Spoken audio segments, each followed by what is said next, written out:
Prova. 1, 2, 3, prova. 1, 2, 3, 4. Give me some more. Ok. Za.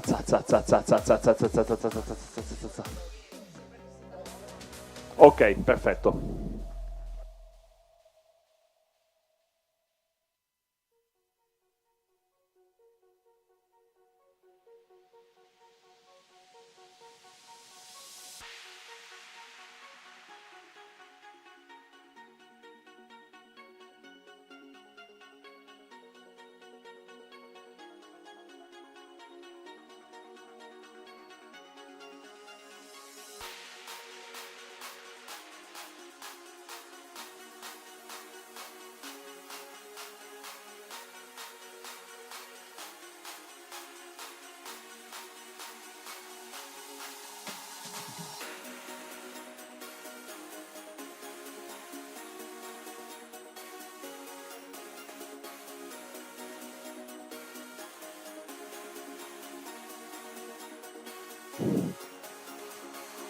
Okay, so welcome to the second stage of the final round of the World Cup of mountain bike orienteering 2023. Welcome to Lavarone.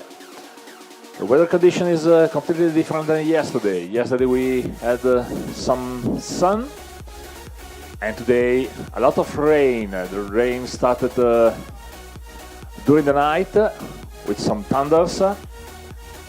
Now it's just raining, but the weather condition is not expected to be better during the day, during all the day, and much more than this, the terrain is basically not dry, is completely wet with a lot of mud, some marshes maybe here and there.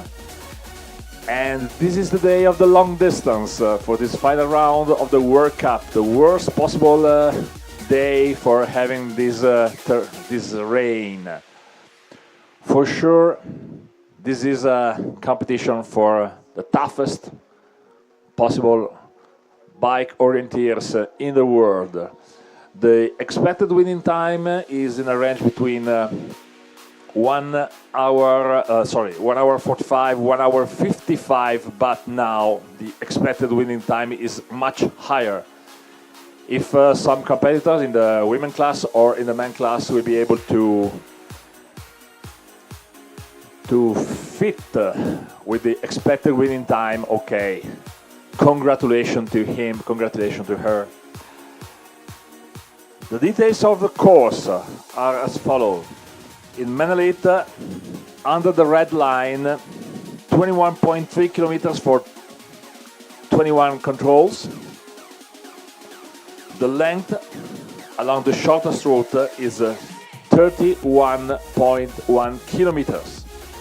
And to climb on the best route, the best possible route choice is 1,035 meters, more than 1 kilometer to climb.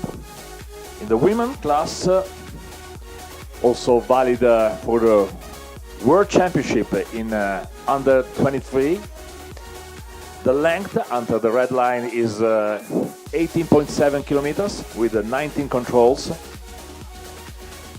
The length along the shortest route, based on the impression of the course setter Luigi Girardi, is 26.6 kilometers, 650 meters to climb. What I can say, the expected winning time is will be not easy to comply with, but this is the condition here in Lavarone, and we have to wait for some minutes more in order to have some information from the course. The GPS will not be available, at least for the public, until the last biker leave the start. There's also some wind, as you can see from the screen, and of course it will be tough, very tough today, and we are ready to clap our hands for the winners during the prize giving ceremony and also the flower ceremony. Flower ceremony will follow as soon as possible the end of the competition, and the prize giving ceremony will be held in Folgaria this afternoon at 6:30, if I'm not wrong. I don't want to say something wrong, but it's at 6:30.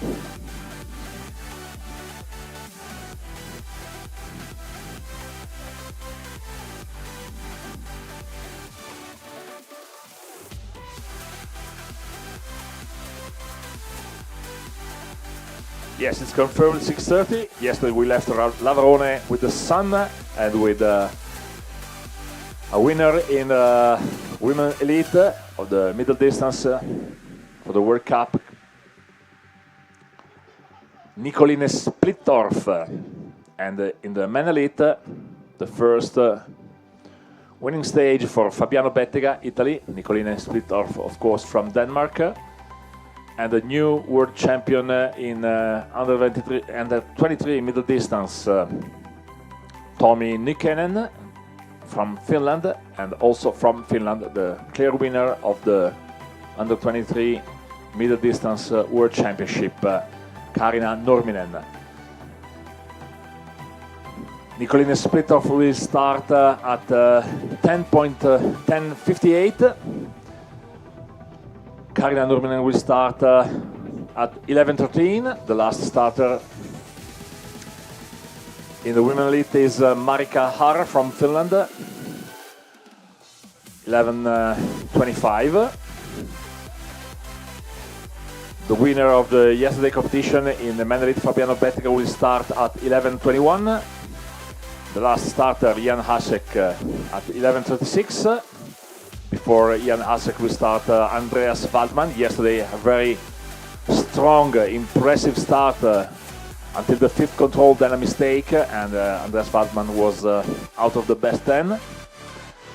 Then Wojciech Ludwig and Jaime Rigi, national controller here, sitting close to me. He said that Wojciech Ludwig could be the favorite one today. Adrian Jegi will start 3 minutes before Wojciech Ludwig, then 3 minutes before the Swiss Wojciech Stransky, then climbing the starting list, Fabiano Bettega, Christoph Bogar, my personal favorite one. I want to win easily when I say Christoph Bogar. Then Morten Ørnhagen, yesterday one of the favorite in the under 23. Bad start, I'm sorry for that, for the strong Danish runner. Then Martin Kanta, 6th place yesterday, Noah Rieder, and so on. Jeremy Poor. Tommi Nykänen will start at 11:3 minutes. Luca Dalla Valle, yesterday 8th place, we start at 10:57.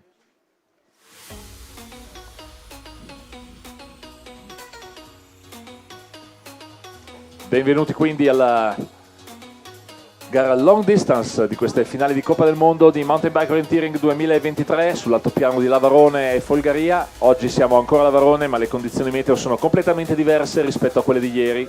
Ieri abbiamo lasciato il sole a Lavarone, oggi ci siamo trovati già da stanotte con una pioggia incessante che renderà questa long distance ancora più dura, ancora più per uomini e donne tenaci, forti. Vinceranno veramente i migliori vincono sempre, ma vinceranno veramente coloro che sapranno dimostrare per probabilmente più di 2 ore una grande tempra agonistica. Fabiano Bettega partirà alle 11:21, sarà il sest'ultimo a partire. Iris Pecorari partirà alle 10:40 a metà griglia, davanti a lei Ursina Jeggi. Sono già in gara i primi atleti nella categoria maschile. Il primo a partire è stato Marco Pelov, poi Pasi Pykkonen, Prit Popu, Michael Stoev, Damian Hilla, Fran Cortes Martinez, Armel Berthaud. Yesterday, silver medal in the under 23 World Championship. Armel Berthaud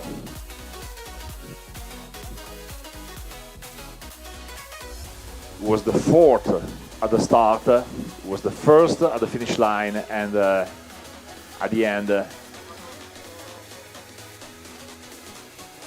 he was on the throne for the most part of the time before the finish line of the 8 strongest bikers in the middle distance of yesterday. The first at the start in Women Elite, Gergana Stojceva at 10:01, then Marilinus, Teresa Kadleshkova, Teodora Tabakova, Jana Luscher Alemani, Luc Coll from France, 6th place yesterday in the Under 23 World Championship. And so on. We will have a long day for this long distance, and I hope I will be able to give you some more information about the competition, not on the screen, the GPS, until the start of the last competitor, but I will try to give you some details about how the competition is evolving.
Comincio ad avere qualche immagine dal bosco, non sono in grado purtroppo di darvi molti dettagli perché questi potranno essere resi disponibili soltanto dopo la partenza dell'ultimo concorrente. C'è Marco Pelov che sta affrontando la prima delle tratte lunghe, seguito dal finlandese Pasi Pykkönen.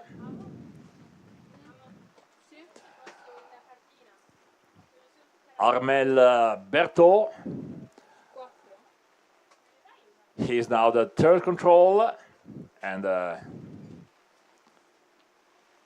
he is flying one more time. Armel Berthaud could be the first at the finish line also today.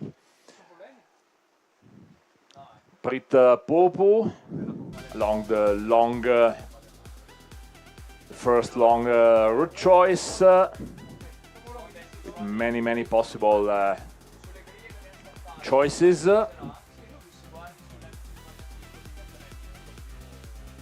Damian Hula, then Jan Vacek, Matteo Traversi Montani is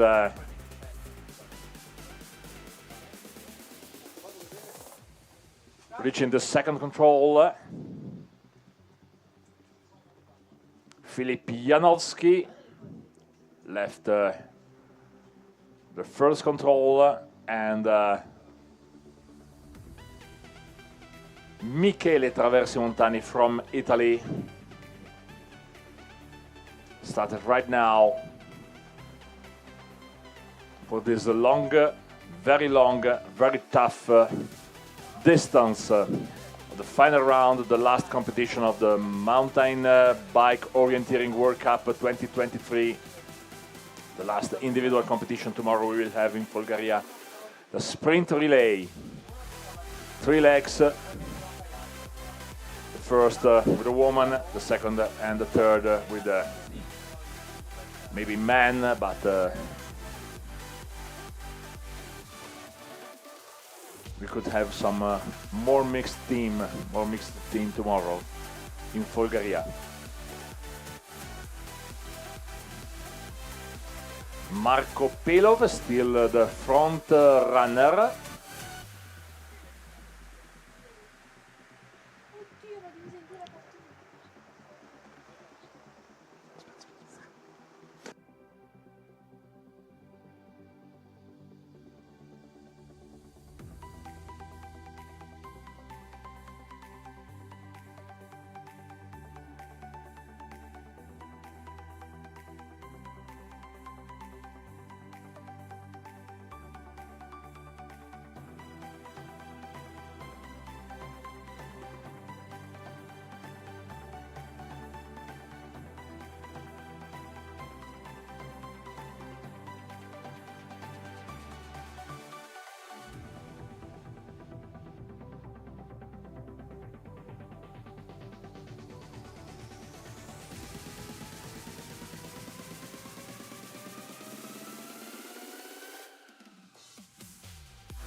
se per una volta nella vita smettessimo di dividere le giornate in ore, minuti, secondi. Se almeno oggi iniziassimo a contare i sorrisi, lo stupore, i nodi alla gola. Gli attimi potrebbero dilatarsi, le foglie volare in eterno. Di tutta una vita ricordo poche cose, qualche odore, poche sorprese, 2 amici. Guardo la ragazza che ero, come vorrei andarle accanto, scuoterla davanti alla bellezza, urlarle ma quale laurea, quale promozione, fra 50 anni vorrei ricordare solo questo. Come vorrei mi sentisse, mi trasformerei nel vento pur di arrivare a lei e rivivere gli istanti in cui la vita batteva un po' più forte, in quei luoghi così simili a vestiti, capaci di farci scordare anche il nostro nome, certi di aver Some biker is looking for troubles on the longest route of the first part of solo quando evolviamo in ricordo. the man. Quanto tempo è per sempre? A volte anche solo un secondo.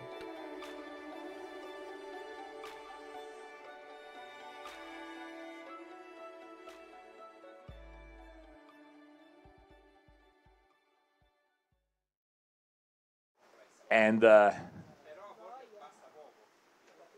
Marco Pelov from Bulgaria is trying to solve the problem of the first long route choice, but Prit Popu is the first biker able to reach the fourth control. Marco Pelov is still far from the fourth control. Armel Berthaud is right behind Damian Hülla on the route to the fourth control.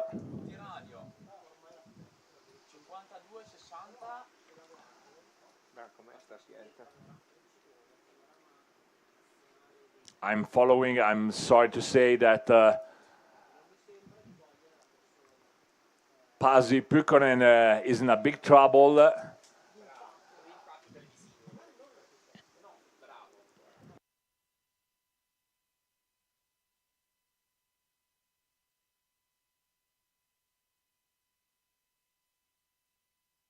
Prendi la tenacia di una famiglia di montagna e mischiala ai sapori più intensi del mondo. Insaporisci il tutto della dolcezza di chi crede nel futuro e non si accontenta della perfezione. Condiscili con chi crede nella magia dei riti e nell'importanza della convivialità. È grazie a questi ingredienti se il tuo parampampoli brucia di passione. Ci sono ricette segrete che così segrete forse non sono. Parampampoli, il fuoco dentro.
Now we have Pasi Pukkonen has been able to solve the problem, how to ride around Giorni. Decision making process has been a bit difficult for him. Some other competitors decided to take a route choice completely different. There are at least 1.5 kilometers under a red line, a possible red line along the map, splitting the route choice decided by Pukkonen, by Stoev, by Pelov and some other runners. Now the couples with Armel Berthaud and Damian Hula still almost together, leaving the fourth control. Marco Pelov still fighting with the fourth control, but I think he will be very soon at the fourth control after a very long route choice. Armel Berthaud is now 1 minute and 30 seconds faster than Preet Popu. Preet Popu is the front runner of the group till now, and in some minutes maybe Armel Berthaud will be able to be the front runner. È il francese Armel Berthaud che sta andando all'inseguimento dell'estone Preet Popu e che in questo momento funge da front runner. Anche Jan Vacek sta avendo grossi problemi nella sua scelta di percorso.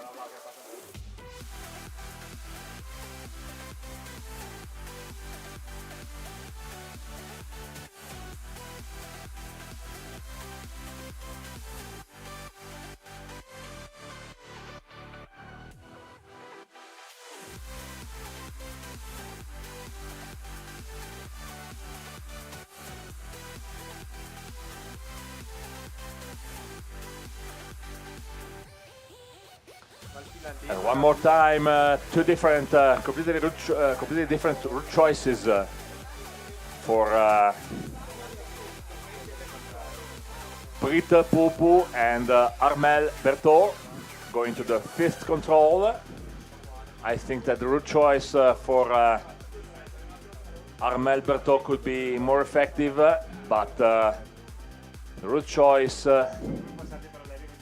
of Preet Popu could be more straight. And Marco Pelov is approaching finally the fourth control.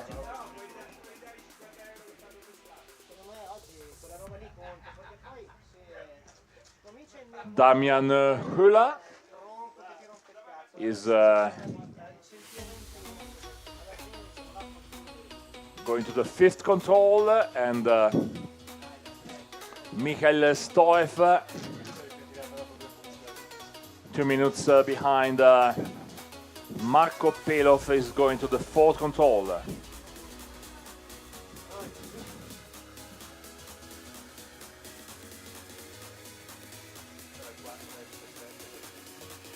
Pasi Pukkonen now following another route choice for the fourth control. In the meantime, Matteo Traversi Montani facing the problems of the long route choice. Filip Janowski, he is leaving now the third control, and Matteo Traversi Montani is already behind him, reaching now the third control.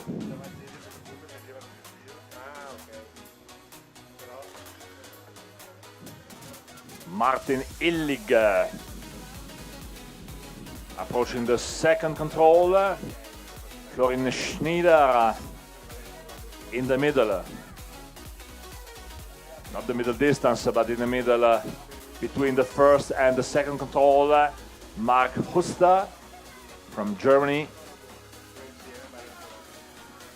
Approaching now the first control, and Ben Houlihan from Great Britain.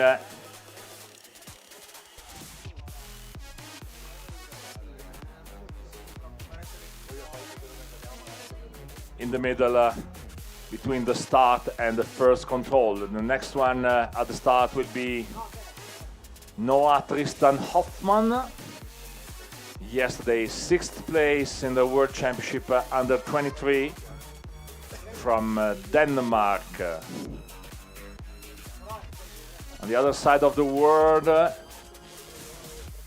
Mikhail Stoev approaching the third control, and depending on the route choice, he will be able very soon to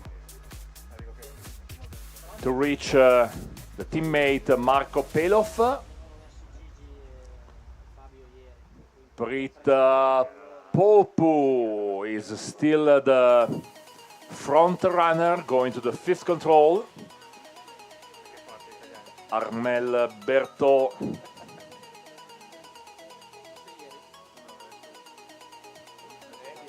now with a straight route choice to the fifth control, but a bit slower.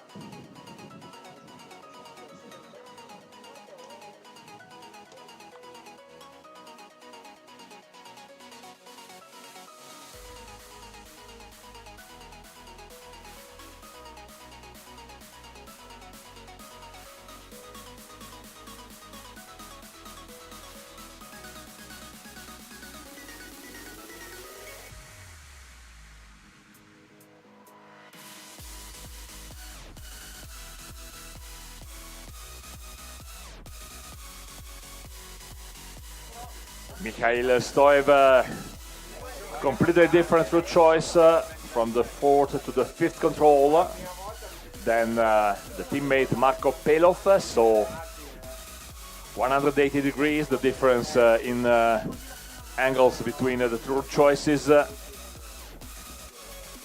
Longer but maybe faster.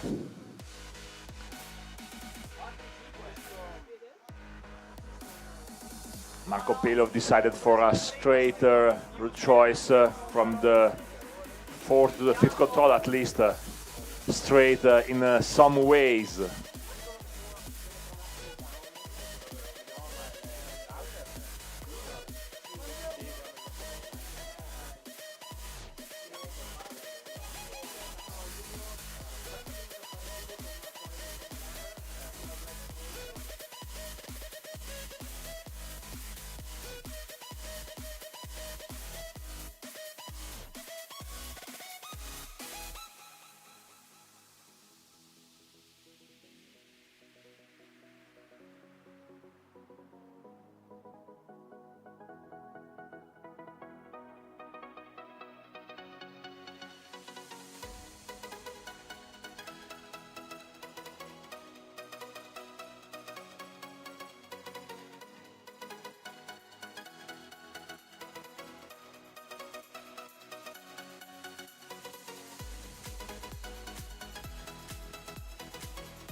And now Pasi Pykkönen. Ciao a tutti. This is the t-shirt of the winner of the Men Elite yesterday, Gruppo Sportivo Pavione Fabiano Bettega. This is the official dressing code for the ground light orienteering team. Here with Elena Segatta, Roberto Dalla Valle, Jaime Origi, National Controller, and myself, Stefano Galletti. You can see also David Lavach, IOF Event Advisor.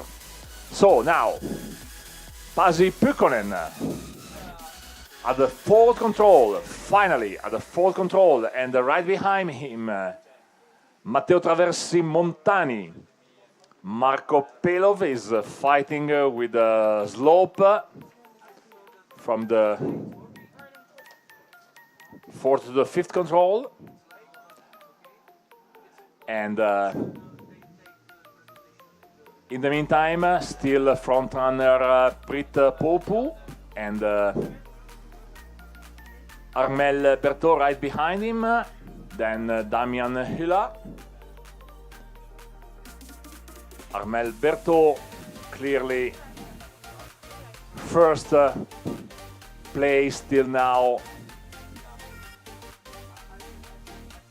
Radio controls are not available yet, but I hope we'll have very soon some radio controls. Okay, we got it.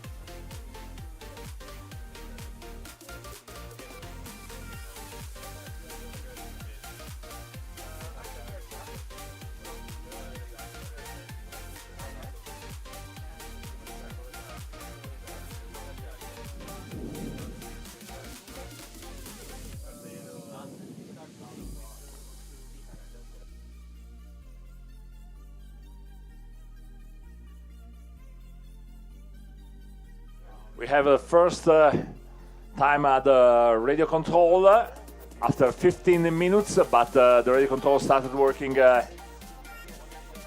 after some minutes, so we have Michele Traversi Montani 14 minutes and 58 seconds, Will Whittington 15 minutes and 46 seconds, but due to the heavy rain the radio control didn't start working in order to check the start of Armel Berthaud, which is, in my opinion, clearly the leader till now.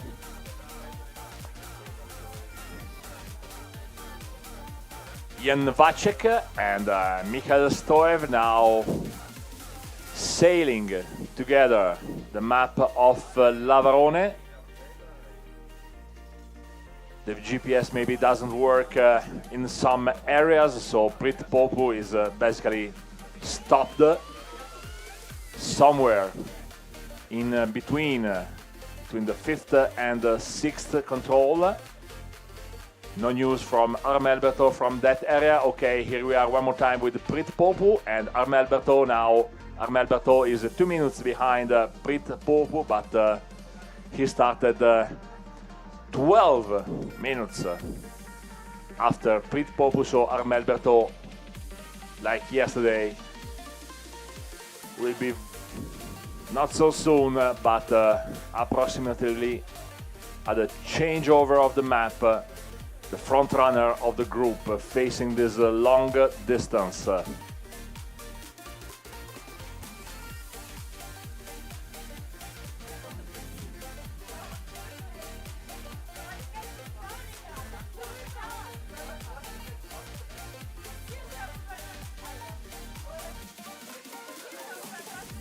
Definitely, there is an area here not covered by the GPS because we see bikers stopping on a certain point, and then they disappear and they appear one more time after a couple of minutes. Now Armel Berthaud 1 minute behind Prit Popu, and he is very fast also looking at the GPS tracing. Matteo Traversi Montani and Pasi Pykkonen together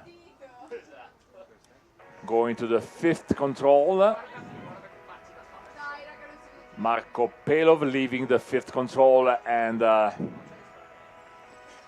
Ian Vacheng approaching the 5th control. Mikhail Stoev is not anymore together with Ian Vacek, but he will be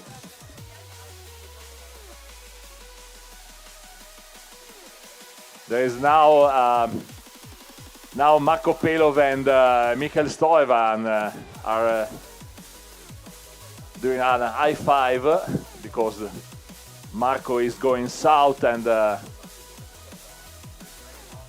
Mikhail is going north along the same route.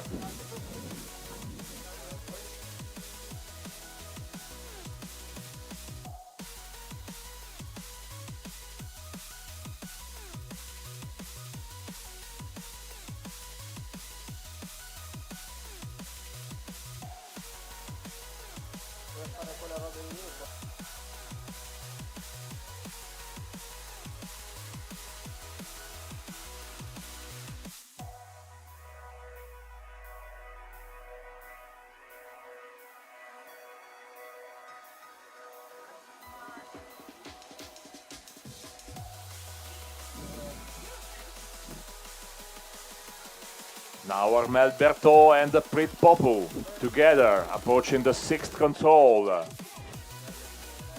Marco Pelov and Damian Hila on their route choice in the middle of another long leg from the 5th to the 6th control.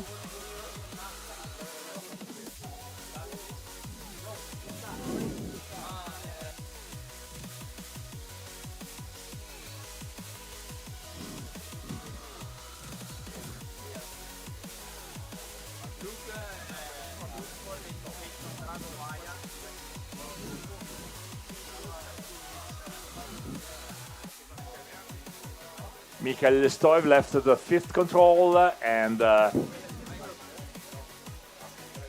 Filip Janowski is approaching the steepest part of the terrain to go to the 5th control, crossing the action with Jan Vacek, going in the opposite direction from the 5th to the 6th control.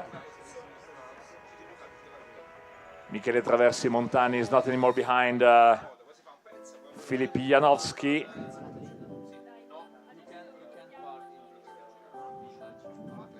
Martin Illig. Another different route choice for Martin Illig from the 4th to the 5th control. Mark Huster. Now close to the 3rd control, Ben Olihan. Between the 2nd and the 3rd control, Noah Tristan Hoffman now at the 2nd control.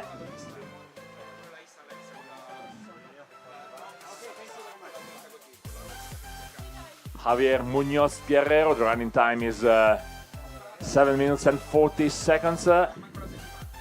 He left the 1st control, and Timothy Blow is now going to the 1st control. Piero Turra from Italy took a different decision from the 1st to the 2nd control. I'm so sorry you can't see the GPS tracking live till now, because there are many different route choices. We have a screen also in the forest, a bit cloudy, maybe the rain, maybe some fog.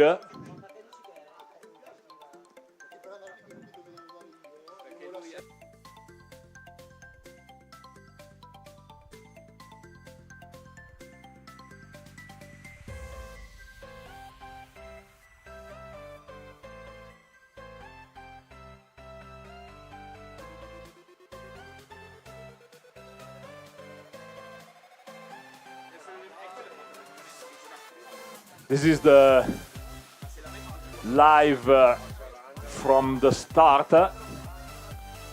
Don't know in which direction if the bikers are going, if we will see the shoulders of the bikers or if we will see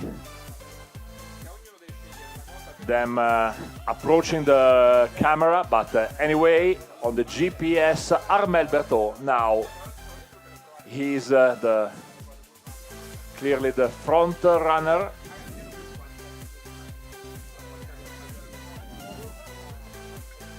The running time for Armel Berthaud is 51 minutes now, and he's approaching the 8th control, and then at the 9th control there will be the changeover and some refreshments.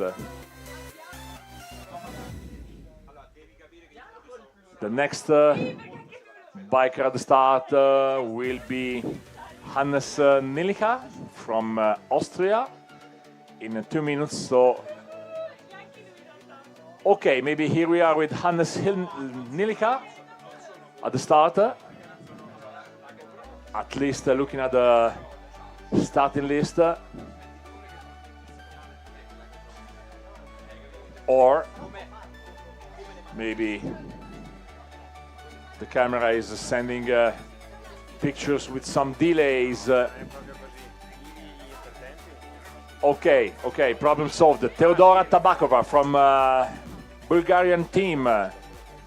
Teodora Tabakova started 40 seconds ago, and she was the first biker appearing live on the camera. At the first radio control, we have another time for Piero Turra. 13 minutes and 38 seconds, so a good start from Piero Turra, at least not having information about the time of Armel Berthaud.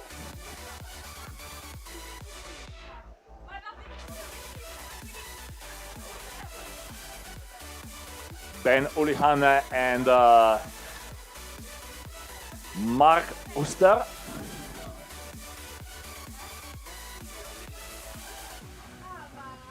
Almost together, leaving the 3rd control. There's a problem to solve going to the 3rd to the 4th control.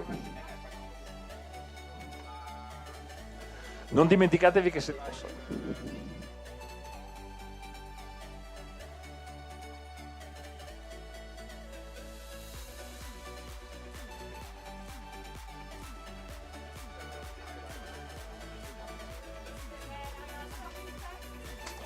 And now we have the start of Hannes Nilicha from Austria.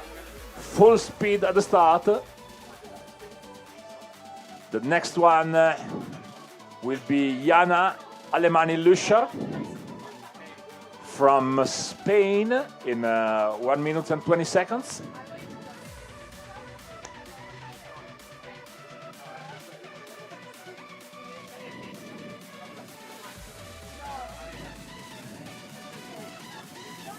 Armel Berthaud, always sure.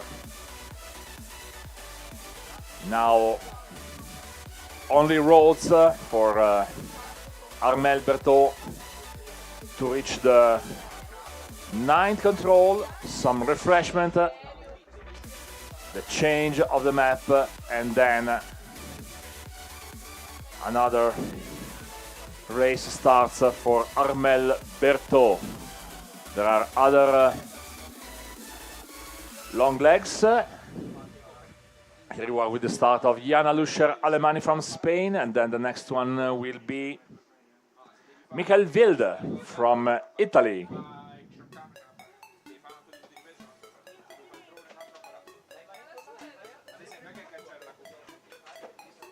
Michael Wilde, il prossimo atleta a partire sul live tra le nuvole, sotto la pioggia, nella nebbia della zona di Forte Gschwenk Belvedere.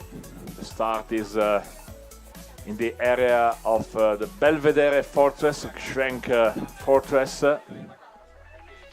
built from the Austrian army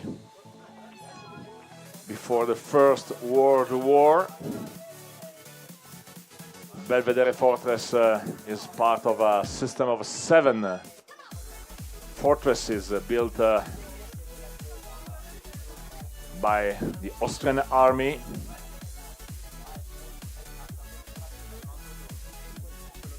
To protect all these valleys going to Rovereto, going to Trento, and very soon Michael Wilde with the 2 maps of the first part and the second part of the race. The men elite, the first part with 9 controls, the second one with 12 controls. And very soon we will see into the clouds the start of Michael Wilde. Here we are. All the best. In bocca al lupo Michael Wilde. Buona fortuna. Sarà una mattinata molto molto lunga per lui e per i ragazzi più giovani delle squadre nazionali che stanno gareggiando nella Under 23. Roberto, posso chiederti secondo te se il tempo di gara di tra 105 e 115 minuti sarà rispettato? Oggi è molto dura. It's tough to say that the winning time will be respected. 105 minutes, 115 minutes, maybe more than 2 hours in these weather conditions. Now the start of Le Col, France.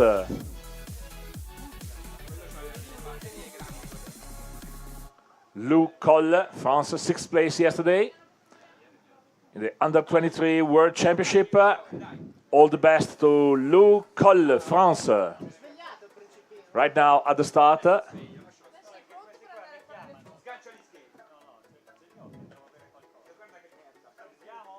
Pulizia della camera, sembra quella che i biker che seguono il Giro d'Italia devono fare ogni tanto nelle tappe dove nevica.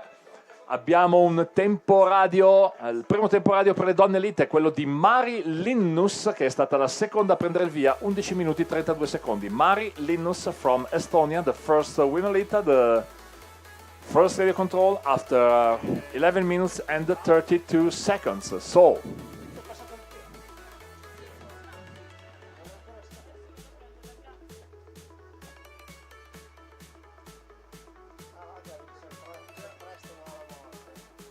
Armel Berthaud is now the front runner, clearly the front runner.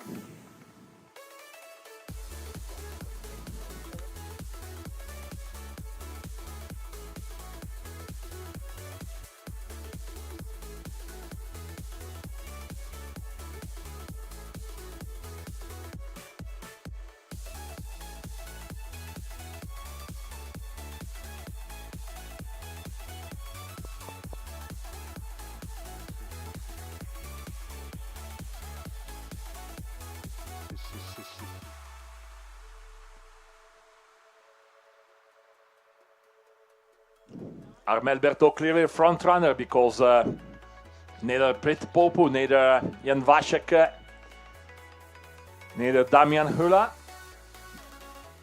are at the 8th control. The changeover of the map will be at the 9th control, and Armel Berthaud is facing the steepest part of the competition, maybe.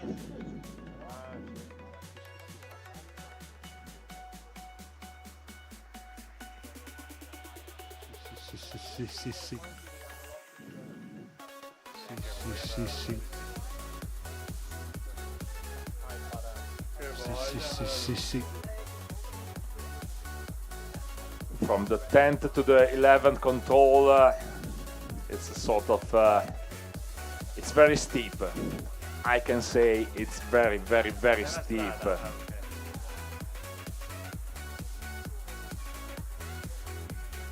This is the most physical part of the competition. and Ian Vacek and Damian Hula now, second and third front runners together, maybe along the only leg which is a bit easy.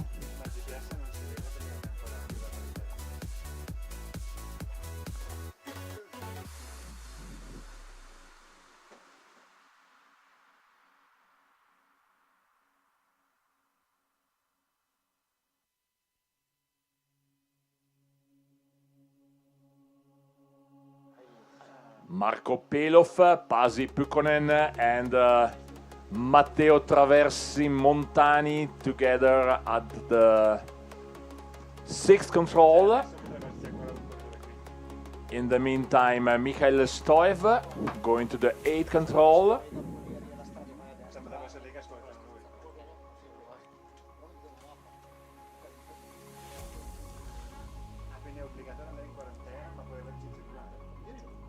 Piero Turra is facing the long leg from the 3rd to the 4th control. Javier Munoz Guerrero now at the 3rd control. Teresa Kadlekova in Women Elite, 2nd biker at the 1st radio control, 1 minute and 34 seconds behind Mari Linnus.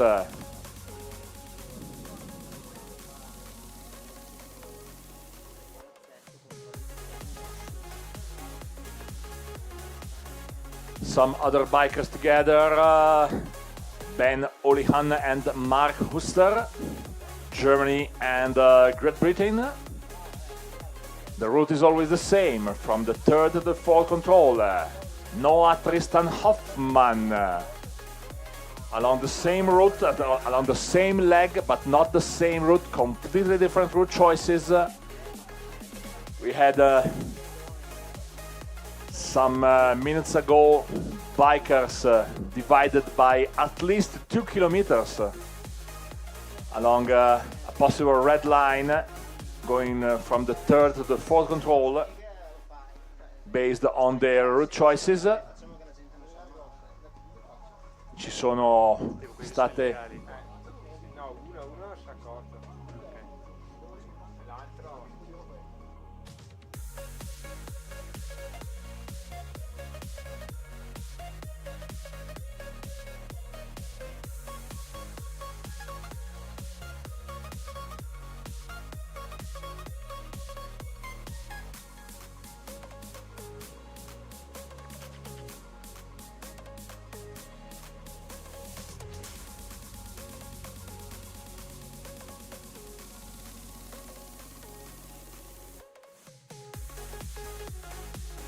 Noah Tristan Hoffman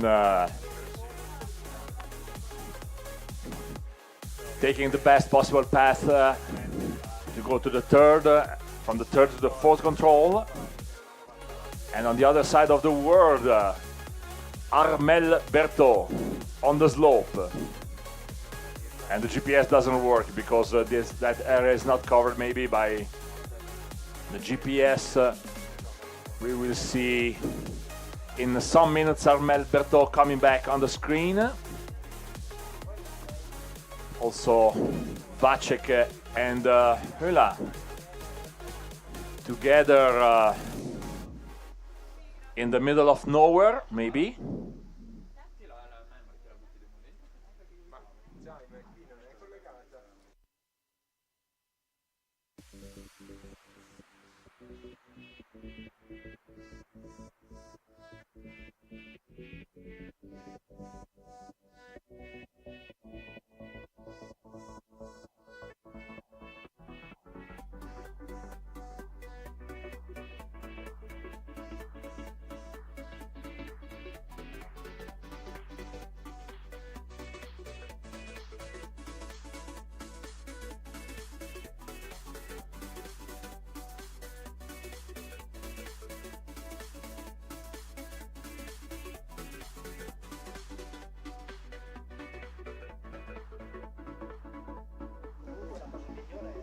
Ian Vacek and Damian Ula trying to find a solution to leave the ninth control.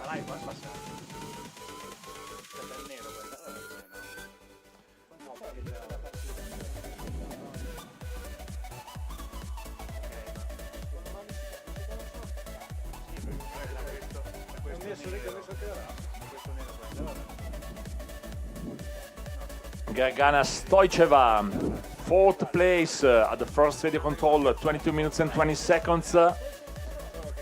Almost 11 minutes behind Marilinus. And third place for Teodora Tabakova, 13 minutes and 31 seconds. Fourth place for Timothy Blow, 21:22, but we don't have the running time.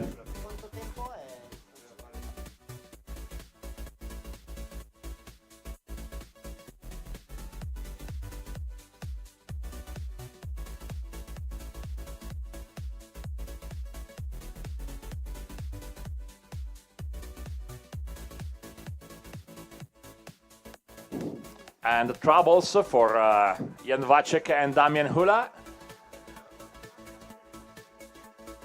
Give Prit Popu the chance to reach them, but now it's very steep and Vacek and Hula are flying.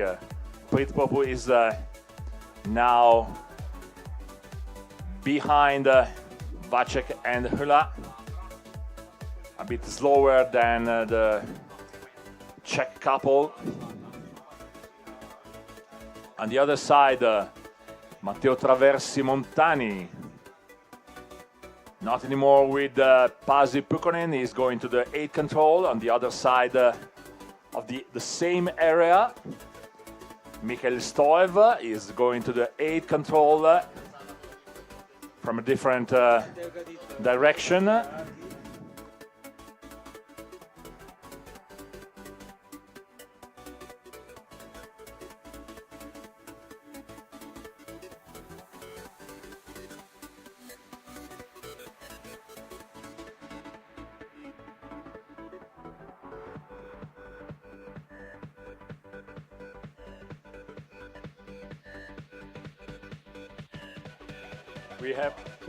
We have on the screen the very last control, but we are at least 50 minutes far from the first biker at the last control.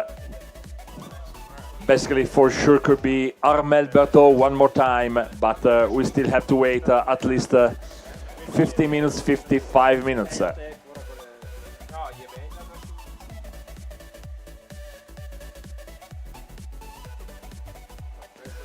Now Vacek on the slope, not anymore with Damian Hula. Damian Hula is seeing Jan Vacek climbing 3 contour levels ahead, and Prit Popu 3 contour levels behind Damian Hula. Traversi Montani and Mikhail Stoev together, going to the 9 control, and Marco Pelov. An impressive route choice by Marco Pelov, a very strong man. Marco Pelov going straight. He's pushing the bike for sure. He's not going with the bike, he's pushing the bike. 2 legs on the ground.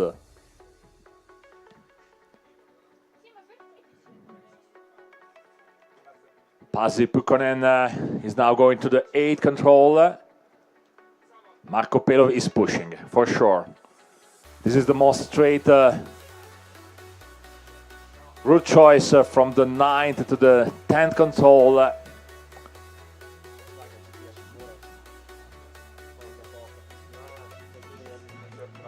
And now he decided to maybe to take a path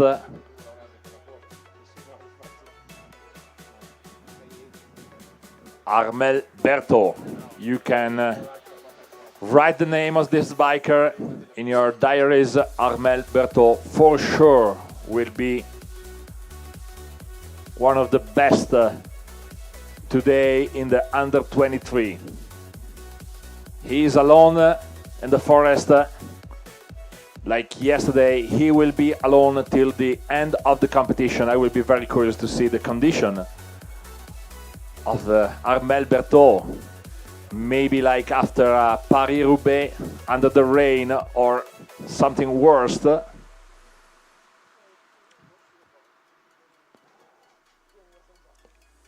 On the other side of the world, maybe, we have Michael Mala starting the route to the fourth control. Timothy Blow, maybe some troubles from the second to the third control. Nilicha left the second control right now. Michael Wild is approaching the second control, and Juan Sanz right behind Michael Wild.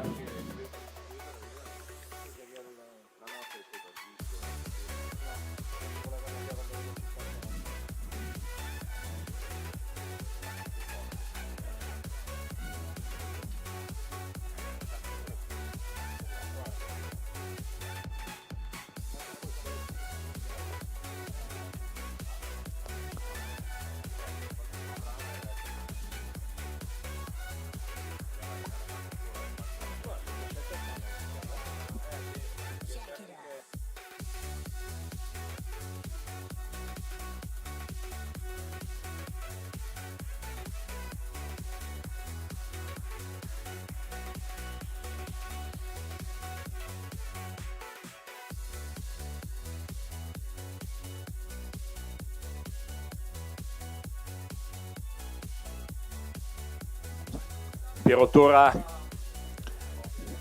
along the leg from the fourth to the fifth control.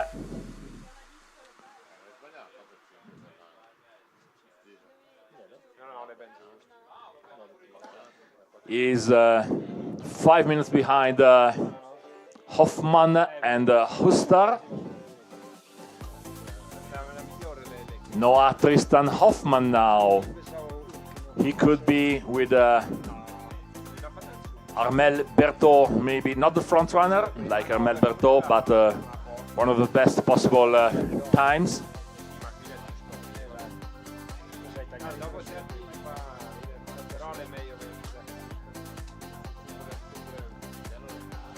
Natalie Shamrada, the second best time, the first radio control in 12 minutes and 33 seconds. Jana Alemani-Lushar, the third best time, 12 minutes and 45 seconds. Luke Coll, fourth place after 12 minutes. The best time from Mari Linus, Estonia, 11 minutes and 32 seconds in Menelit. Still, but we don't have the time from both Armel Berthaud and Noah Tristan Hoffman, or Timothy Blow on Michael Mala. Pirotura is credited for the best time, fastest time, the first radio control in 13 minutes and 38 seconds.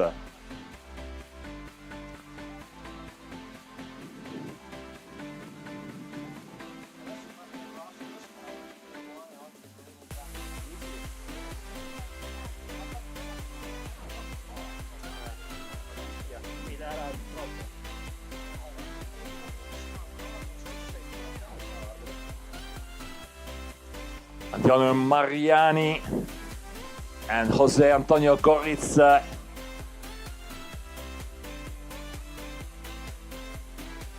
Two different and parallel route choices going from the first to the second control.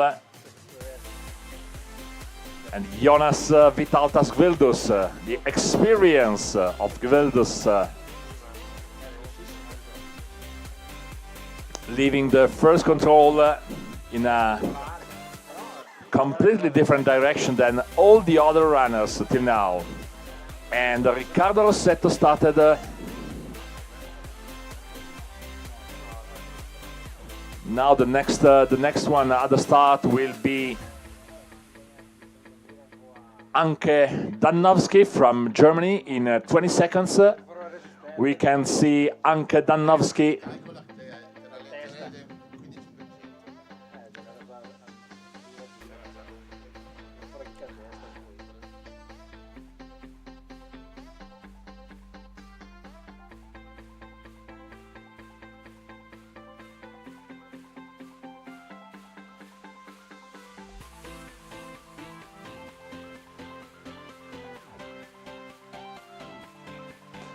Anche Danovsky left the starter.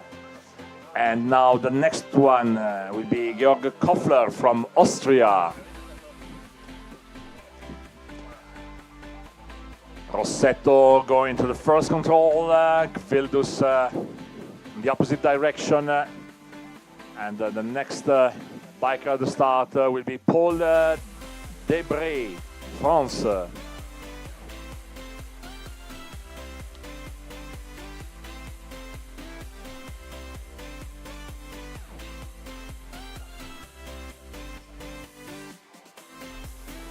Going on another valley of Trentino. It's a completely different area. We are basically in another region. Armel Berthaud, alone in the forest, and Hula and Vacek, one more time together, facing one more time the slope.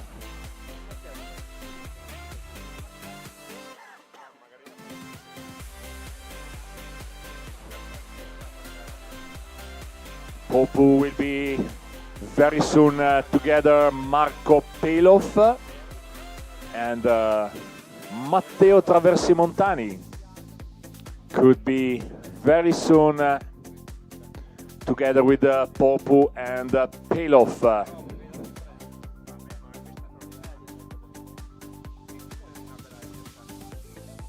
Armel Berthaud now approaching the 13th control. And there will be a long leg after the 13th control.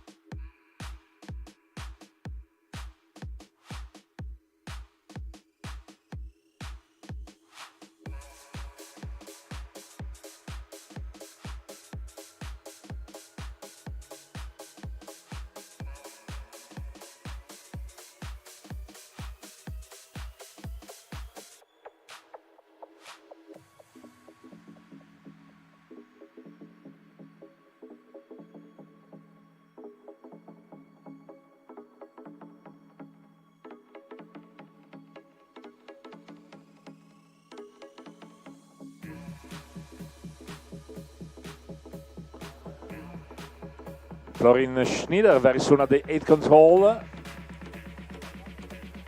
And Kristina Kozareva, 13 minutes and 57 seconds, 7th time, 7th fastest time at the first radio control. Usina Yegi on the screen, started 20 seconds ago. The next one at the start will be Oliver Fries. Oliver Fries yesterday at the finish line pushing the bike together with Nicoline Splittorf. Oliver Fries pushing the bike till the end, and Nicoline Splittorf pushing very hard on the bike to win the middle distance. Second last round of the World Cup in mountain bike orienteering. Elena Ian Ortiz, 4th fastest time after 12 minutes and 50 seconds. Marilinus is she's the front runner now in the women lead class.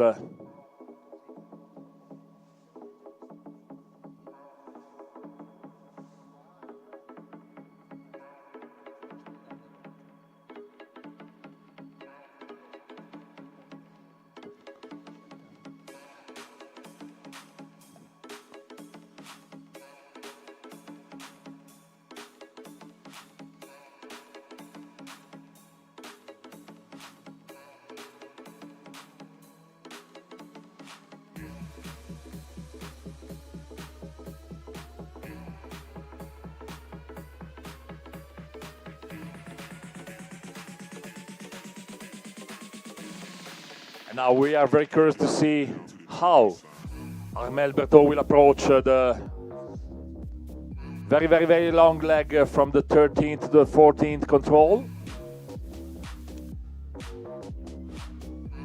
There are many possible route choices, and Armand Berthaud crossed the road of Philippe Janowski, and now, depending on the route choice, he will cross also Martin Illig.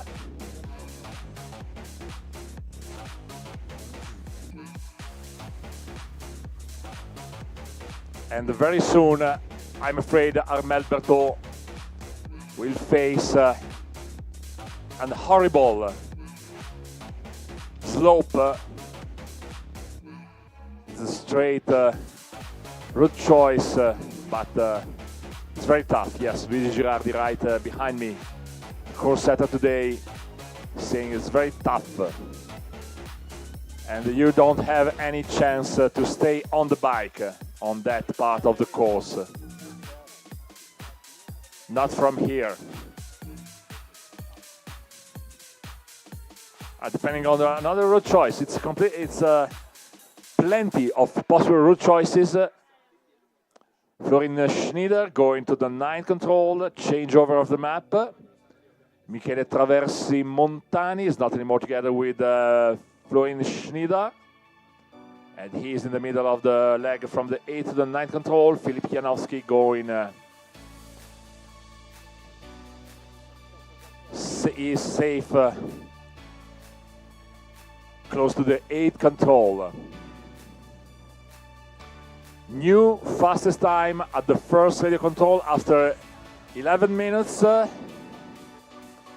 Maisele Juste Umbrasaite from Lithuania, 11 minutes and 29 seconds, 3 seconds faster than Mari Linnus. The camera will show very soon Alpine Desmarais Joly at the start, if the camera works, of course.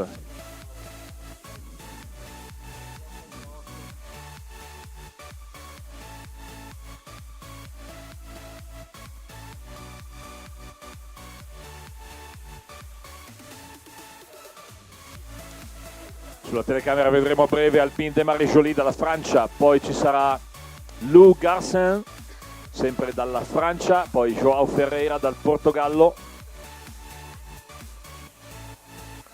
Riccardo Rossetto intanto per l'Italia, miglior tempo dopo 11 minuti e 44 secondi di gara, siamo veramente all'inizio, siamo a un decimo di gara.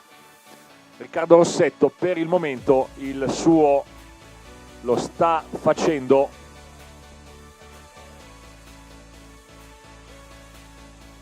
Sta spingendo forte. Intanto José Antonio Gorritz e Jonas Vitautas Gvildus together, leaving the second control, going to the third control.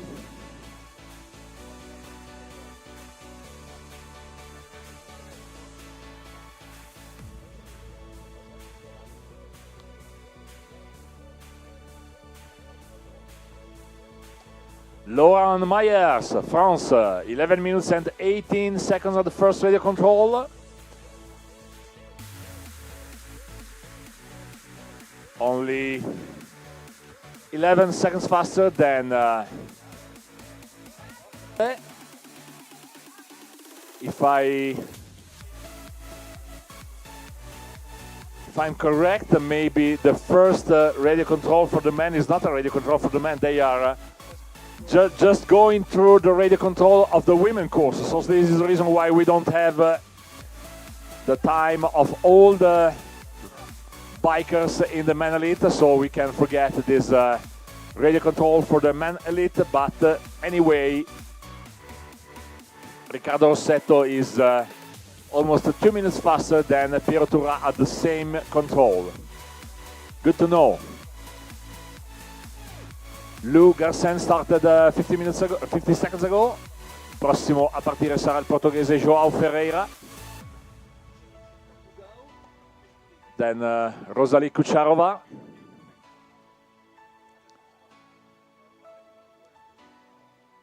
Vildus and Goritz together at the third control. No, not anymore together. Goritz maybe some trouble.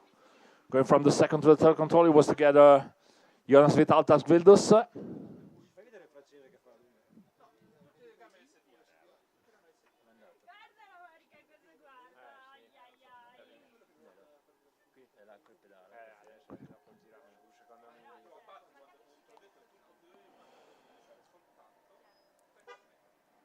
We are following Armel Berthaud, and he is the front runner and far behind Armel Berthaud, Damian Hula,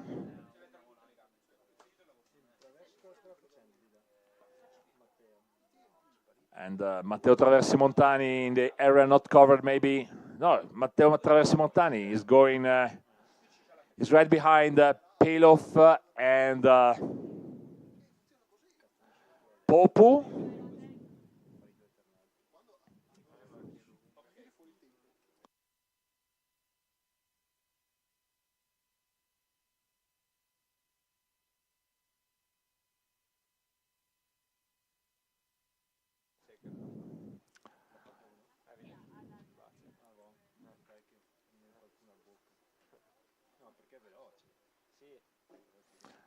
Damian Hula at the 12th control, now route choice, many route choices to the 13th control, and in the meantime, Armel Berthaud.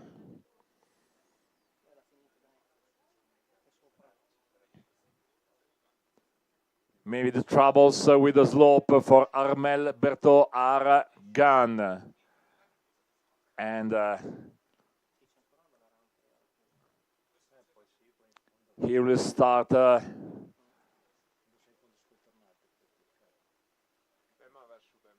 going faster, but the slope is not yet completed to go to the 14th control.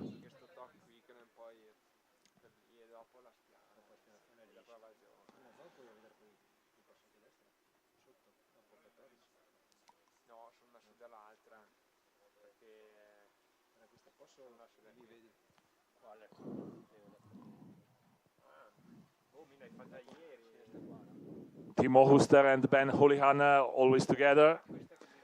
Il tedesco Timo Huster e il britannico Ben Houlihan sono ancora insieme, mentre tanti atleti che stanno venendo a capo della lunga tratta dalla 3 alla 4, l'austriaco Nilika ha raggiunto adesso il quarto punto di controllo. Now Nilika from Austria is leaving the fourth control. Timothy Blow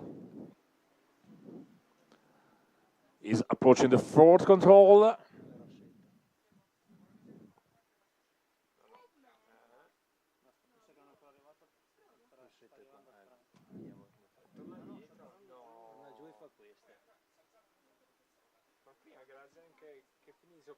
Perché da qua io ho visto questa.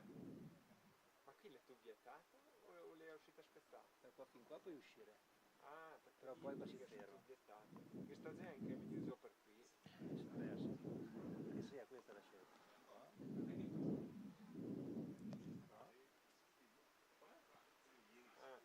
tutta discesa è piana, eh?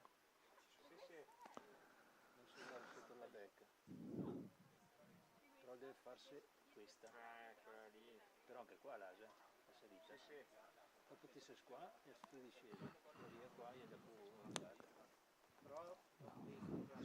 The most impressive thing after the third control is that Jonas Vitaltas Quildus did a route choice. Goritz from Spain did a route choice 90 degrees far from the route choice of Jonas Vitaltas Quildus, and Riccardo Rossetto 90 degrees from the route choice of Goritz. So we have runners going basically in three completely different directions after the third control to approach the fourth leg, and there were some more bikers going in another completely different direction. So from the third to the fourth place, to the fourth control.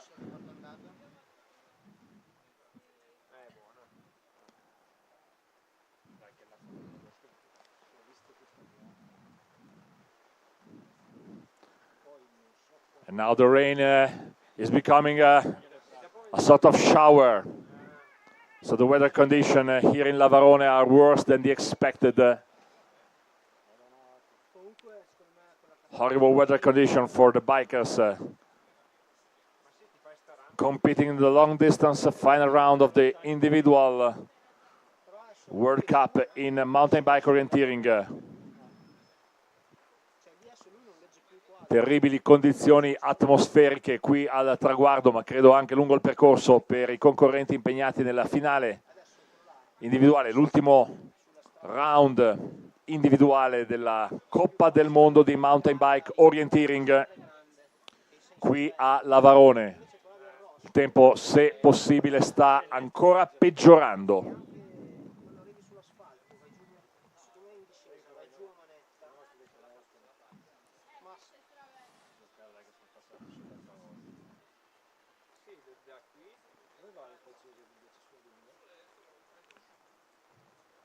Le gira su da qui.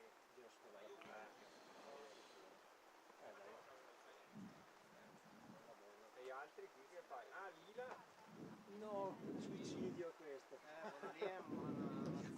No, perché va su e Scelte completamente diverse anche nella tratta lunga dal 13° al 14° punto di controllo. Credo che salutiamo Damian Höla dalla Repubblica Ceca, lo ricordiamo così perché sta facendo una scelta che lo porterà ad affrontare più e più volte la pendenza. Nel frattempo Pelov superato da Traversi Montani, dietro a Pelov c'è Jan Vacek, Tristan Noah Hoffman at the changeover, and very soon Ben Ulihan. Not anymore together, Timo Ulihan alone, and Damian Höla decided to change the decision. Okay, it's worse than the expected. Okay, I can take my bike and coming back. He's going back. That route choice was possible, but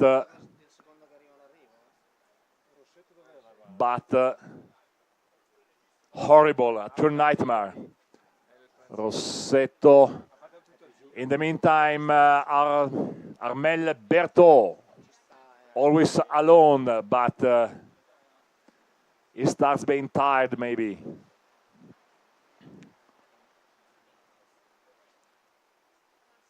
Gvildus is facing the first long leg. Goritz, another direction, and Rossetto is trying to run a completely different route choice.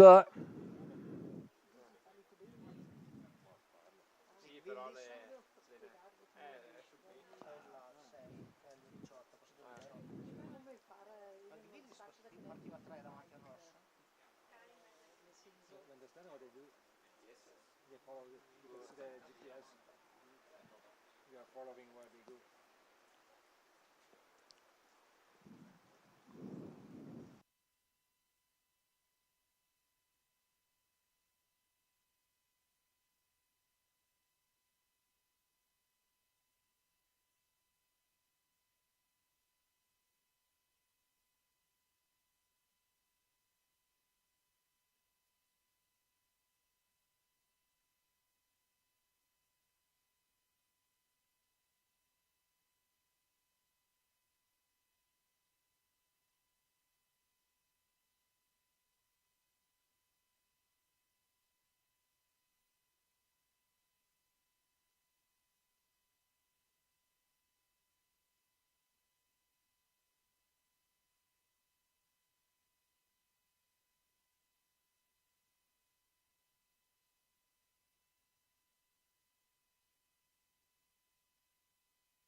In the meantime, after 11 minutes, Anke Danovsky, 13th place, 14 minutes and 1 second. Ursina Yegi, Switzerland, 5th place, 12 minutes and 7 seconds. But Iris Pecorari, bronze medal yesterday in the under-23 World Championship. First place, 10 minutes and 58 seconds. Luke Garsen, 5th place, 11 minutes and 36 seconds.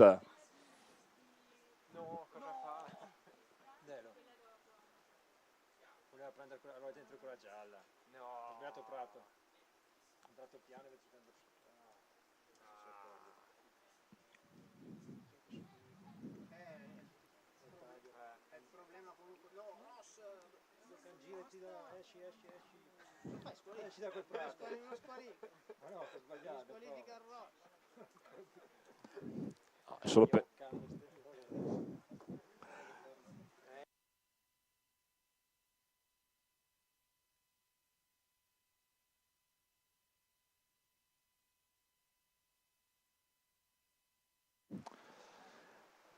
Riccardo Rossetto looking for troubles, and the troubles are coming.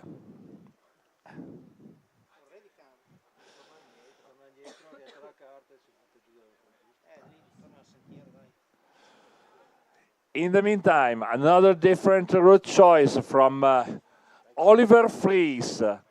The fourth different route choice for the first long leg, Oliver Fries from Denmark.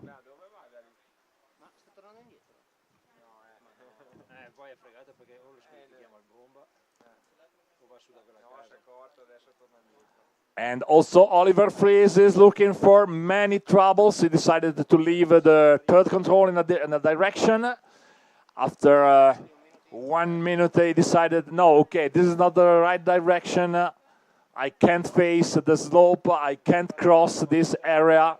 And he's coming back to the third control.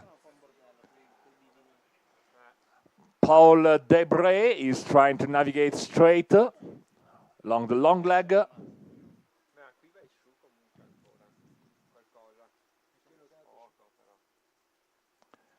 And what about Jonas Vitautas Gvildus?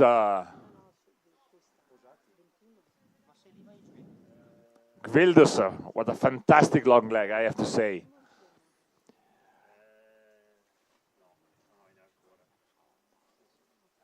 Michael Wilde and Antonio Mariani together. The leg is the number 4 to the number 5.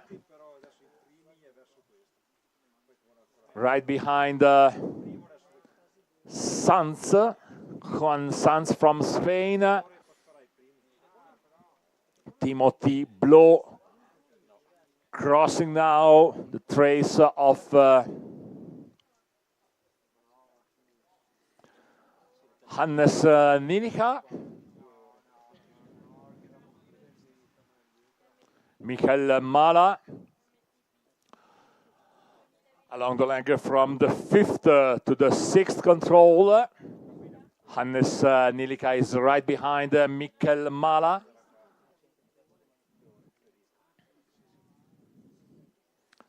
Javier Munoz Guerrero. He's trying to solve another problem from the 5th to the 6th, and Jonas Vitautas Gvildus. Now at the 4th control, a very good long leg from Gvildus. Paul Debray is trying to use all the technical skills in orienteering.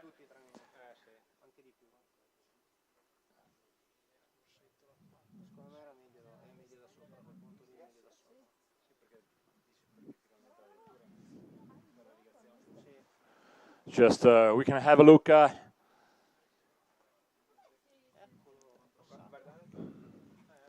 Armel Berto.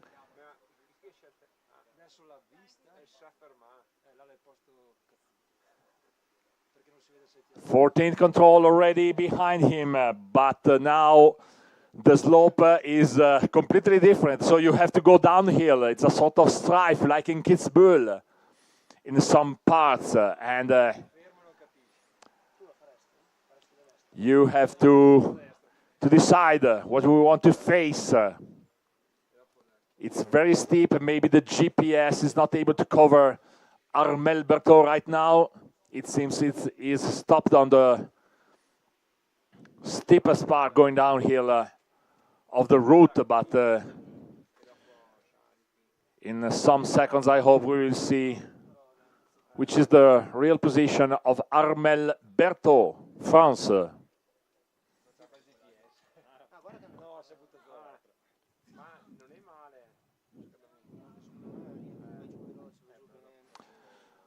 Let me use a term from downhill. Armel Berthaud on the strife of Kitzbühel.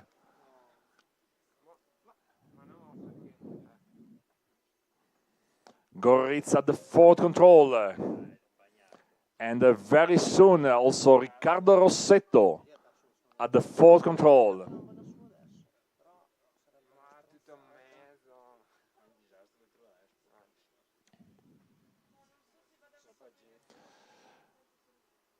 Rosalie Kucharova, third fastest time at the first lady control in women elite. Joao Ferreira did the same route choice of Riccardo Rossetto, but he is 1 minute and 20 seconds behind Riccardo Rossetto, but this is not a ready control for the men.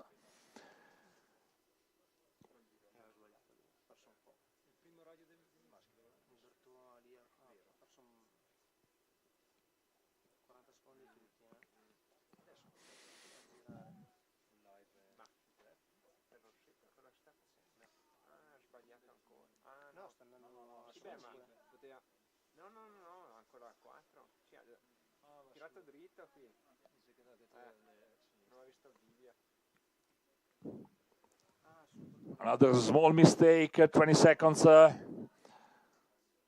Riccardo Rossetto after the 40 seconds of mistakes along the route from the third to the fourth control.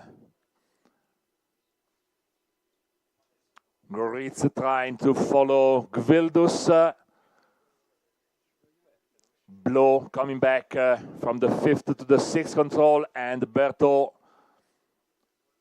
What another impressive race by Armel Berthaud. Proud of the orienteering skills, proud of the ability to drive the bike going really downhill.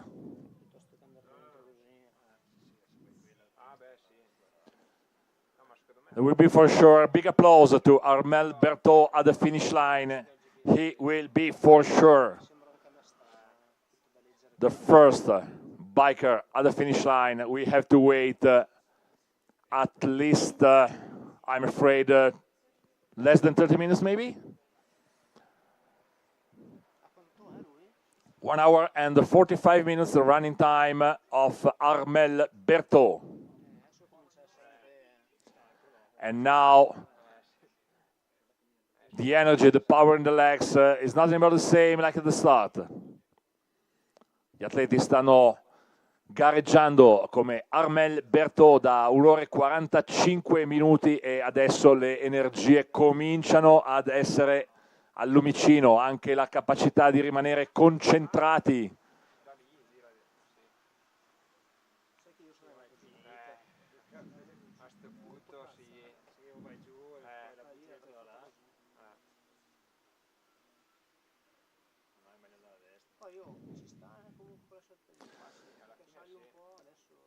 And one more time, a completely different route choice. Gvildus from the fourth to the fifth. Gvildus, one direction, and Rossetto on a completely different direction. It's the same route choice made by Marco Pelov for Riccardo Rossetto. We will have to see. It's for sure shorter, but it's a bit harder. Many route choices.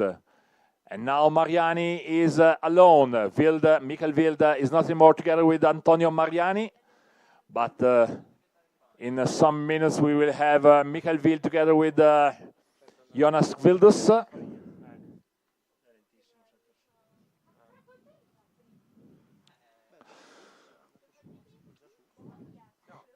è buona secondo me. Senza entrare qui o no.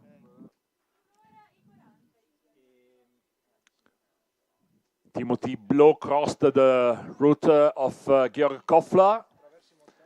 Fries, after the mistake, leaving the third control, is now mid of the leg from the third to the fourth control. Joao Ferreira left the third control. Niebielski from Poland approaching the third control. Yesterday, Niebielski bronze medal in the under-23 World Championship.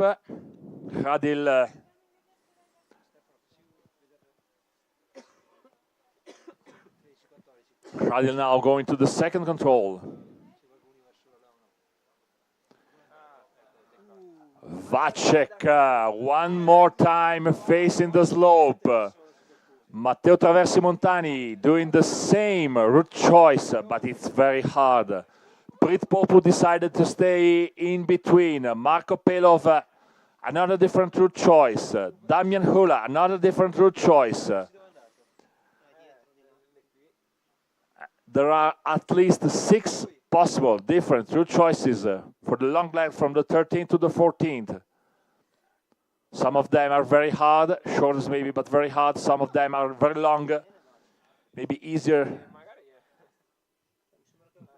And Armel Berthaud is approaching now the 15th control.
In the meantime, Nicoline Splittorf, fastest time in the first radio control for women elite, 9 minutes and 40 seconds. She is 1 minute and 18 seconds faster than Iris Pecorari, then Laurent Meyers. 1 minute and 38 seconds lower than Nicoline Splittorf. The next one at the start will be Gabriele Andrasioniene from Lithuania. Very soon we will have the start of Morten Ørnhagen from Denmark. One of the favorite bikers for the Under-23 World Championship. The Danish biker at the start.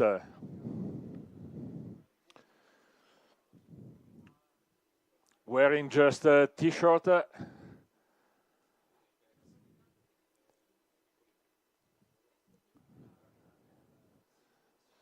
Cecilie Christoffersen, new second fastest time at the first radio control, and she is 1 minute and 4 seconds lower than Nicoline Splittorf. In the men elite course, Armel Berthaud left the 18th control, 17th controller now, and he has to face now the second last long leg. Troubles are not gone for Armel Berthaud. One more long leg, then Schosterstruth just to change direction, and then another long leg before the finish line.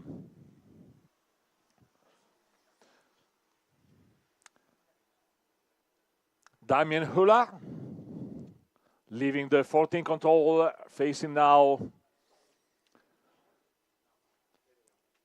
going downhill, and Ian Vacek with Prit Popu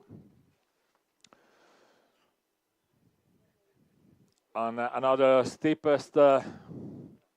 part of the leg from the 13 to the 14.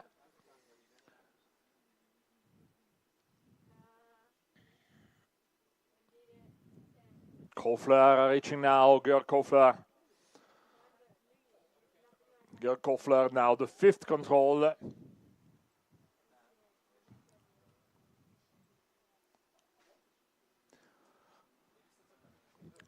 There are some bikers together, Gvildus and Illig. Pukkonen and Stoev. Janowski, Ulihan and Hoffman. Nilika at the changeover. Blow and Sons together with Mola.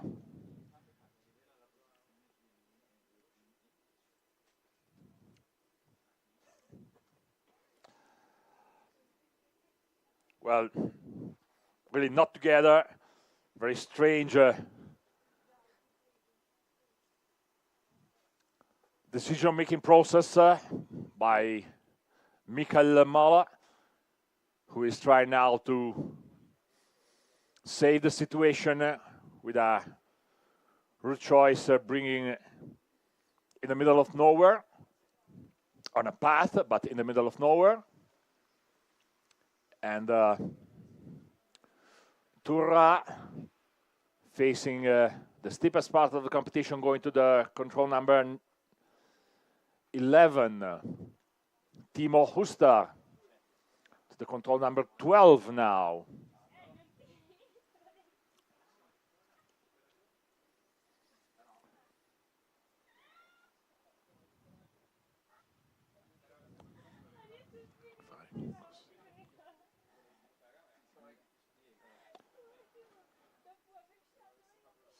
Armel Berthaud now together, right behind João Ferreira, along the road. Armel Berthaud is the front runner. He started being the front runner 1 hour ago, and he is still on the leg from the 17 to the 18, staying behind João Ferreira. João is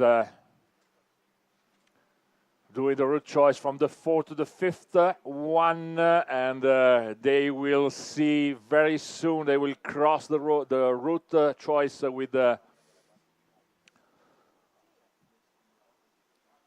Nibilski. I can see that Armel Berthaud is still with João Ferreira along the road, so he's still pushing hard. After almost 2 hours of competition.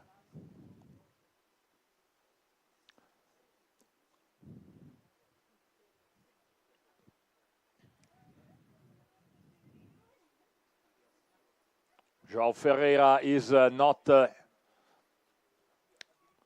fast enough to take some gain on Armel Berthaud. The running time for João Ferreira is 35 minutes, and for Armel Berthaud it's now 2 hours, 2 minutes and 30 seconds. And Christophe Bogart left the start 2 minutes and 35 seconds ago. Here we are with Camilla Søgaard, very soon at the start, the Danish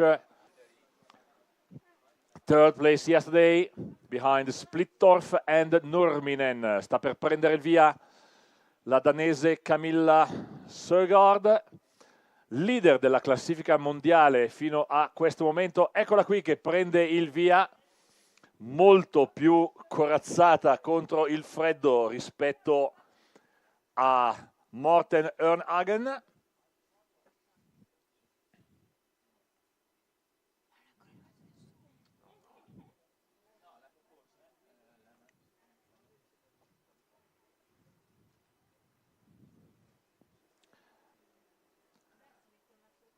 Fabiano Bettega, chiedo scusa, che era nell'immagine qualche istante fa. Fabiano Bettega, il vincitore della middle distance di ieri. The pictures were about Fabiano Bettega, winner of the middle distance yesterday, with the blue colors of the national team of Italy. So very soon, the Danish colors for Camilla Søgaard at the start.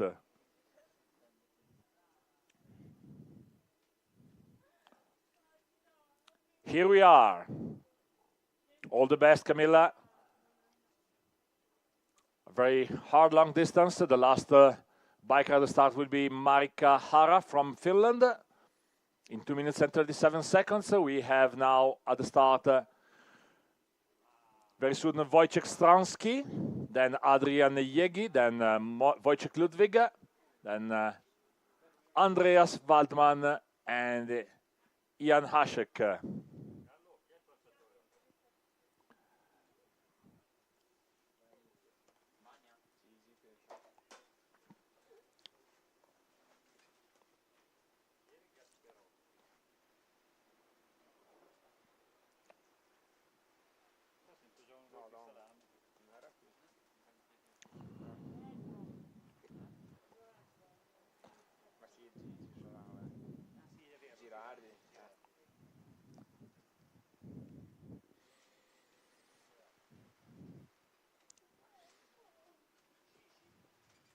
In 50 seconds, the start of Wojciech Stransky. Some wind, but some rain, not anymore a shower. But the rain is still harder here at the finish line. And in the meantime, Nibielski riding from the 4th to the 5th control. Berthaud. He should be very tired, but he's going to the 18th control. Ferreira, João Ferreira together with Marco Pelov. And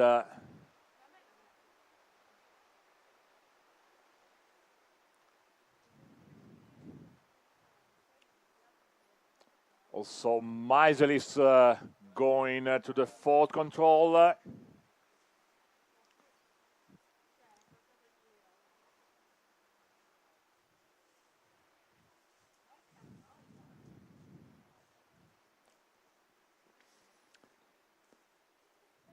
Silas Hotza, a new, different route choice from the third to the fourth control. And Luca Dalla Valle, 8th place yesterday for the twice world champion. Luca Dalla Valle, another different route choice from the third to the fourth control. Going now downhill, he's right behind Jiri Kradel. Jonas Meiselis has been jumped by Jiri Kradel. No, okay, Jiri Kradel started 3 minutes behind Jonas Meiselis, and Luca Dalla Valle is 3 minutes behind Meiselis. But Luca Dalla Valle, with a more straight route choice, could be faster than both Kradil and Meiselis.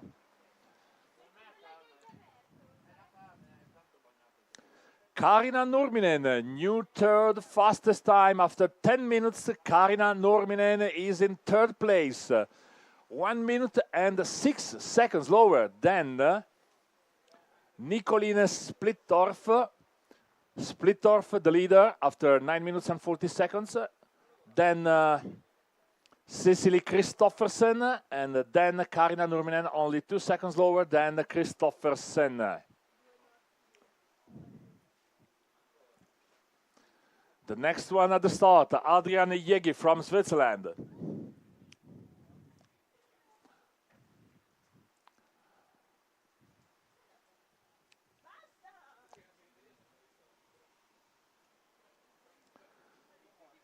Luca Dalla Valle could be 1 minute and 30 seconds faster than Jonas Meiselis. Going to the fourth control.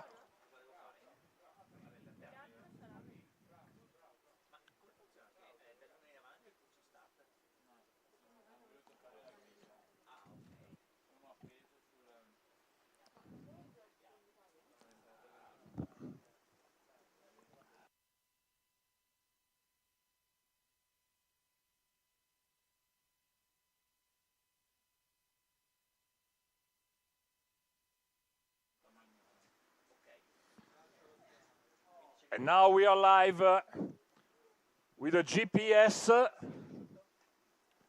I leave the task to Federico Bruni to decide who you will follow. You can see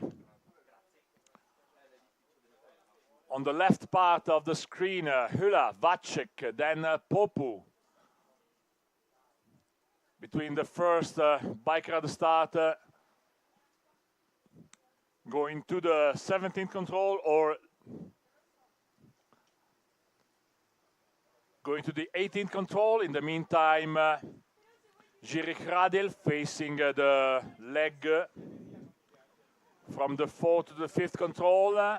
Meiselis on a different, completely different route choice than Kradil. Dalla Valle close to the 4th control. Then the group with Nibielski, Illig. Pukkonen was the second at the start. And Armel Berto going down from the 18th to the 19th control.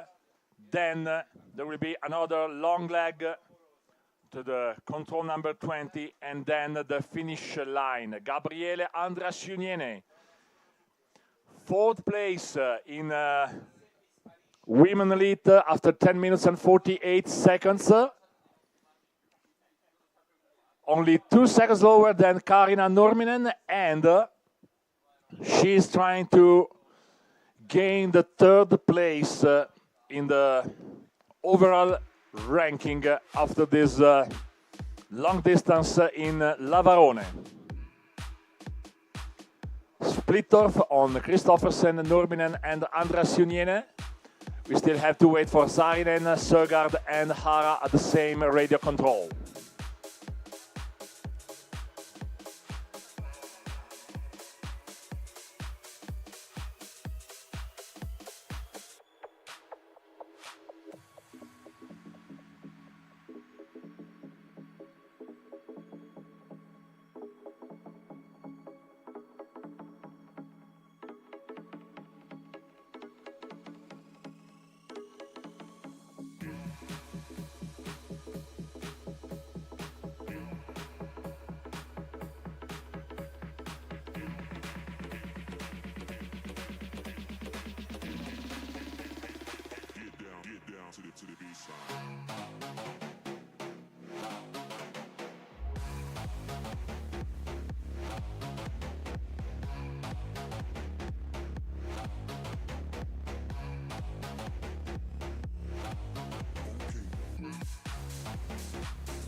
To the baseline.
At the finish line, Cristina Kosareva, she didn't finish the competition after 1 hour and 70 minutes, 1 hour and 10 minutes of rain and steep terrain, high mountains, but she was smiling.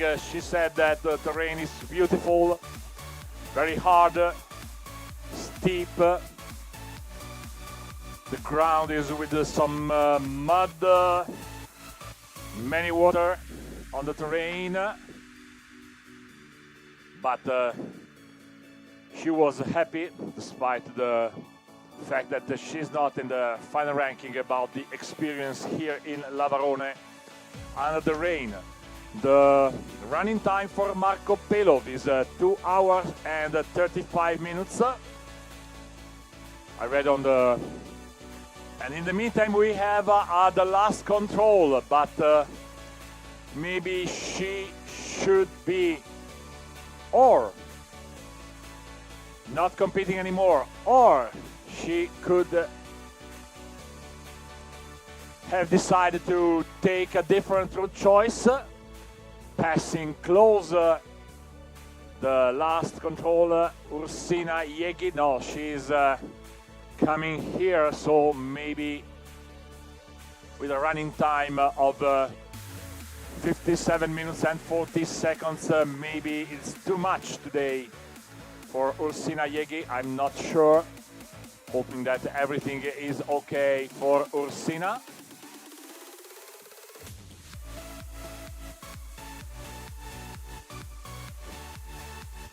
She's on the bike, and this is the most important thing. Ursina Yegi at the finish line.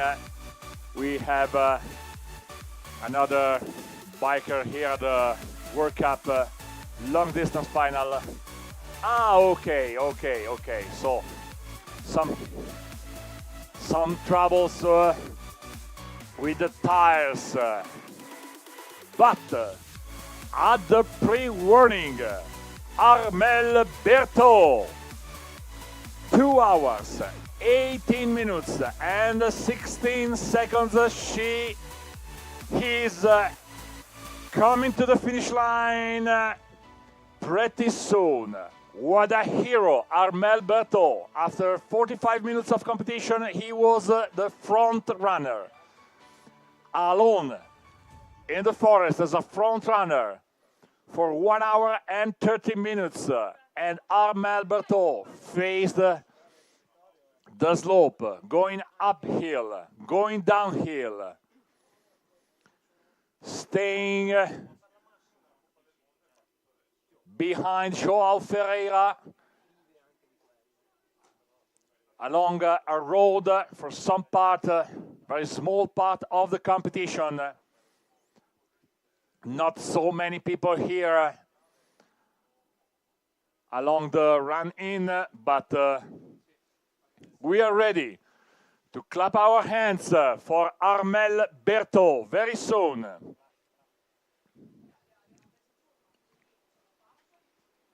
At the finish line.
Armelle Berthaud at the last control. So now, very soon, we will have Armelle Berthaud, France, the first runner at the finish line. Here we are. Congratulations, Armelle Berthaud, France, pushing hard through the limits. Armelle Berthaud, exhausted after the finish line. 2 hours, 21 minutes, 17 seconds. Armelle Berthaud with a fantastic biker yesterday. Silver medal in the World Championship under 23 middle distance, and today front runner for many minutes. After 45 minutes,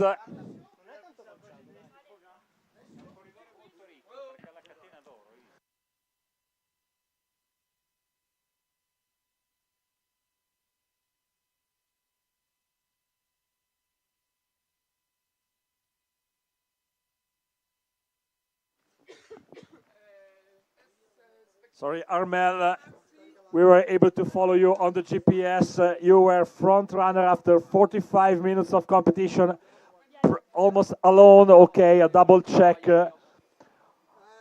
of the SI. Well, we have to check maybe. We have to check something. I leave Armelle Berthaud to the double check of the SE card, but anyway,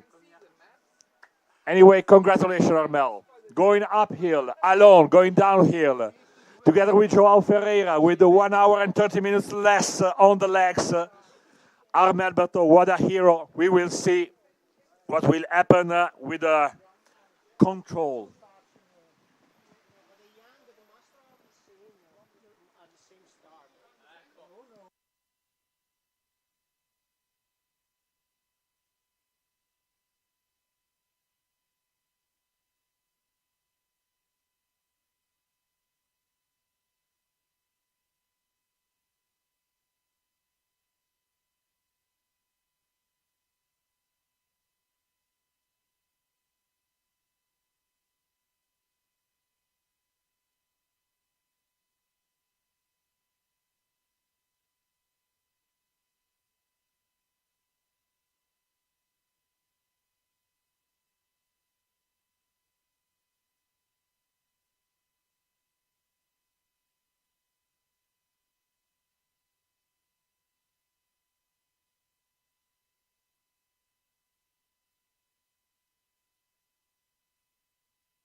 We still have to have a final decision with the punches for Armel Berthaud, and after 2 hours and 21 minutes, we have to check carefully. In the meantime, on the other part of the course, in Women Elite, Marika Hara with the third fastest time after 10 minutes. 10 minutes and 27 for Marika Hara, 17 seconds lower than Camilla Sögaard, and 47 seconds lower than Nicoline Splittorff.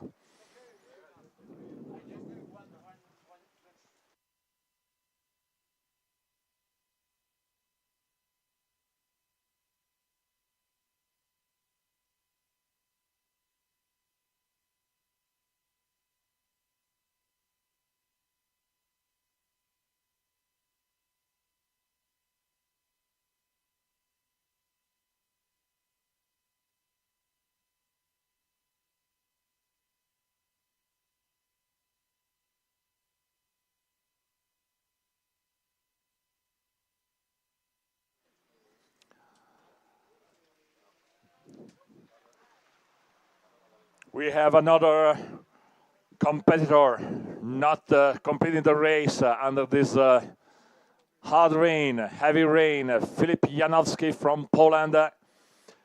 Armel Berthaud now with a time of 2 hours, 21 minutes and 17 seconds is in the ranking. It's okay. So Armel Berthaud is the first hero to complete the race in 2 hours, 21 minutes and 17 seconds. And he was smiling. He was happy about the competition. Going uphill, going downhill, harder than the expected. And with this heavy rain, il francese Armel Berthaud è il primo ad arrivare al traguardo.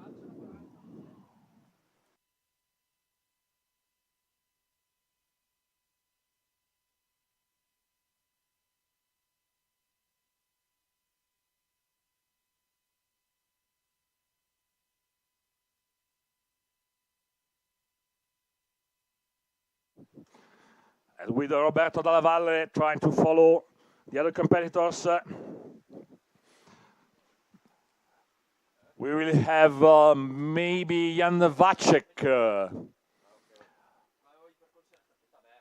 in going to the 18th control. In the meantime, Fabiano Bettega, winner yesterday, facing the long route choice.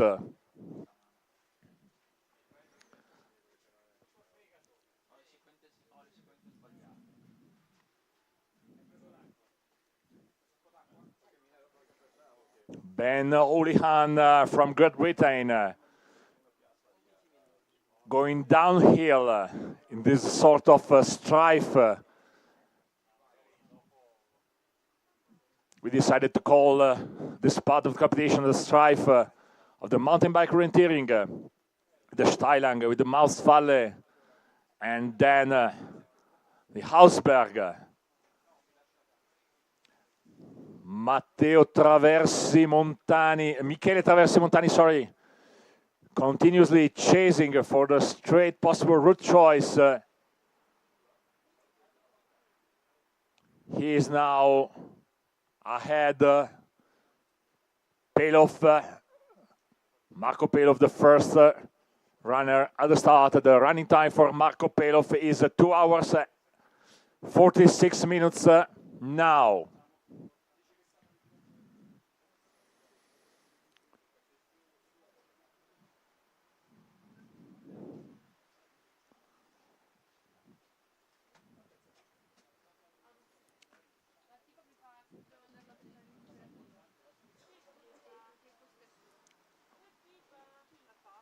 Tony Nykänen, the new world champion under 23 middle distance, going to the 6th control. Silas Hotze.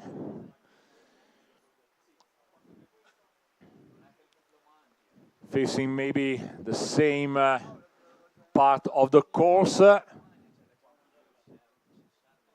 Where is Luca Dalla Valle, sorry. Luca Dalla Valle is going to the 8th control, maybe the 7th control now.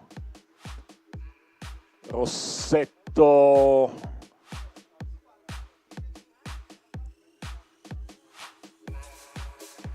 Close to the 13th control.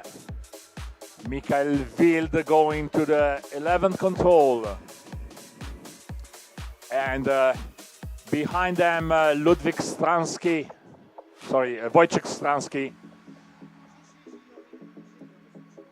In between the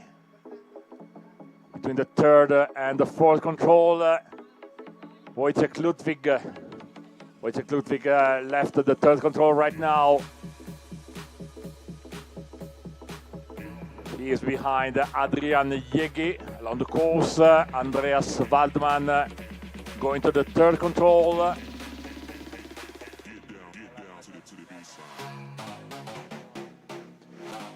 And I'm trying to find Christoph Bogar. Christoph Bogar started at 3 minutes before Fabiano Bettega, and Bogar left the 4th control.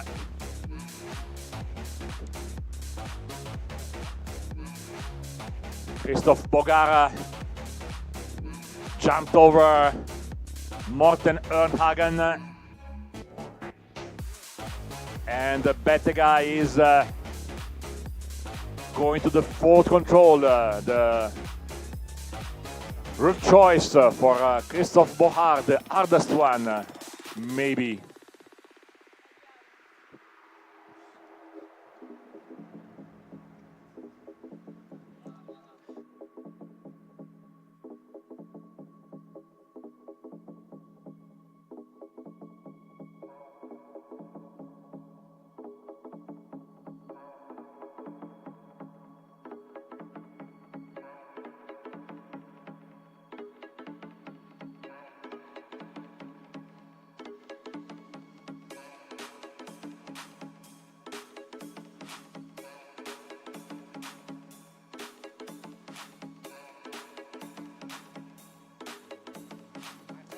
And a completely different route choice for Christoph Bogar and Fabiano Bettega.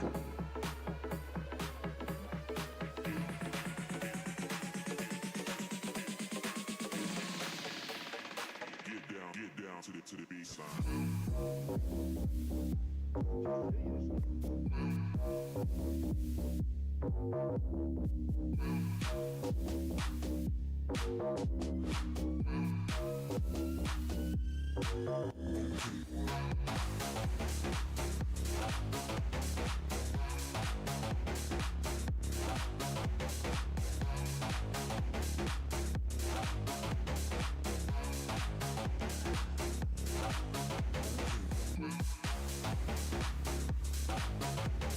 You can see the screen, Christoph Bogar. He left the 4th control going northwest. Fabiano Bettega, the same leg going southeast. And here with the women class, with Christoffersen going to the maybe 6th control. Nurminen with a bib number 8, Nurminen with a bib number 5.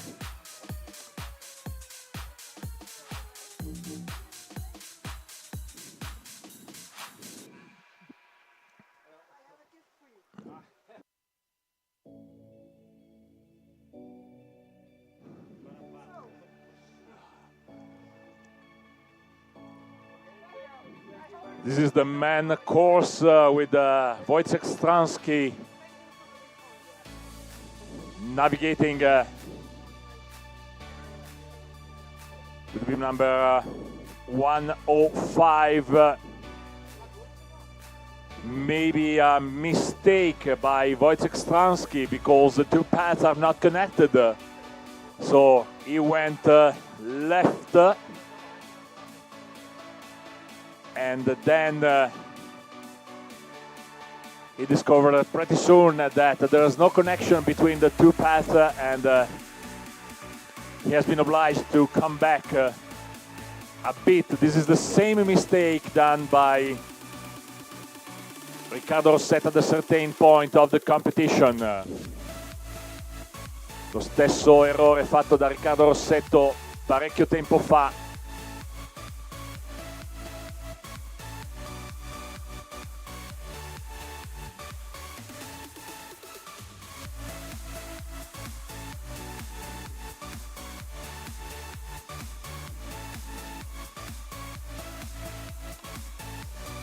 In the women elite class, Camilla Søgaard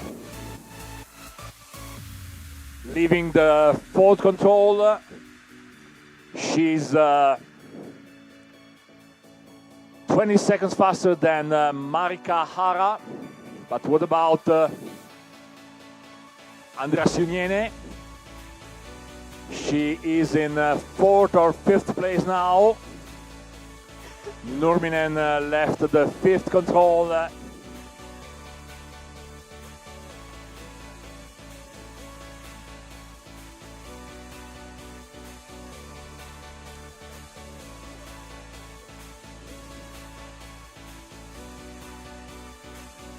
We have also Nicolina Splittorff from the 7th to the 8th control.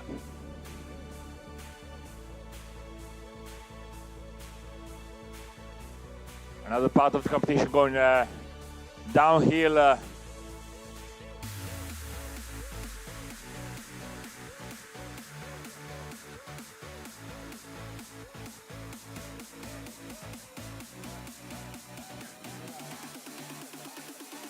We have Damian Hula at the finish line.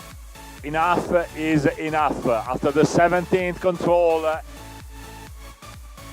under heavy rain, almost a shower, Damian Hula from Poland decided to leave the competition.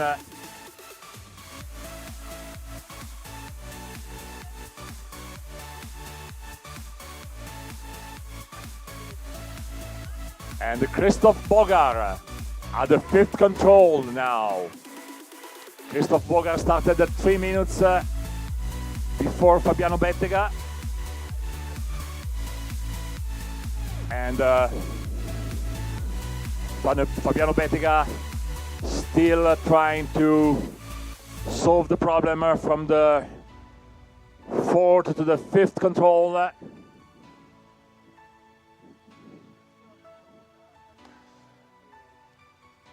Søgaard leaving the 4th control. Splittorff going to the 8th control with Haga and Pecorari behind her, and Kucharova some seconds ahead. Ornhagen now at the 5th control.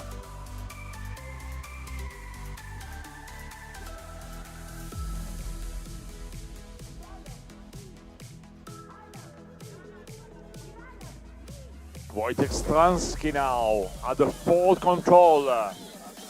Adrian Jeggi is right behind him, but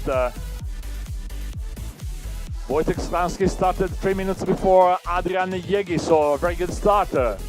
Very solid start for Adrian Jeggi, and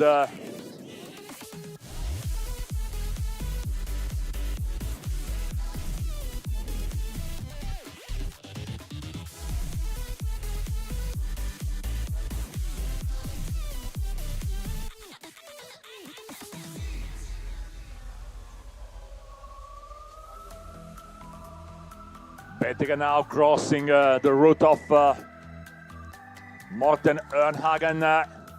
Ernhagen leaving the fifth control. Bettega approaching the fourth control.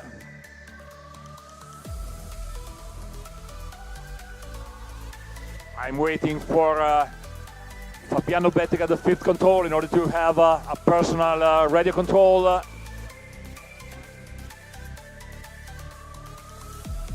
Christophe Bogart patched the fifth control 2 minutes and 30 seconds ago, and Fabiano Bettega is going to the fifth control. Is pretty close, so maybe some seconds ahead. Bettega some seconds faster than Christophe Bogart.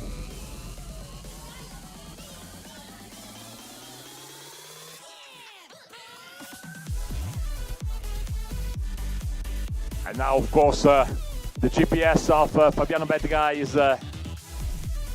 not working anymore, but Bettega and Bogart one more time, shoulder to shoulder at the fifth control. I'm very curious to see which will be the time for Adrian Jeggi, because he is very fast and is basically right behind Wojtek Stransky along the road.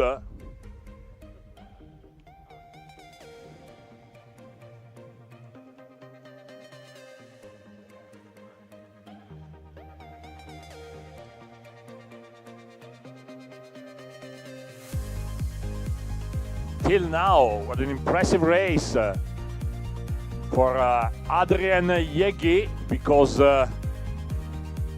Wojtek Ludwig is late. Stransky is 2 minutes and 45 seconds slower, and they will be together very soon along the road.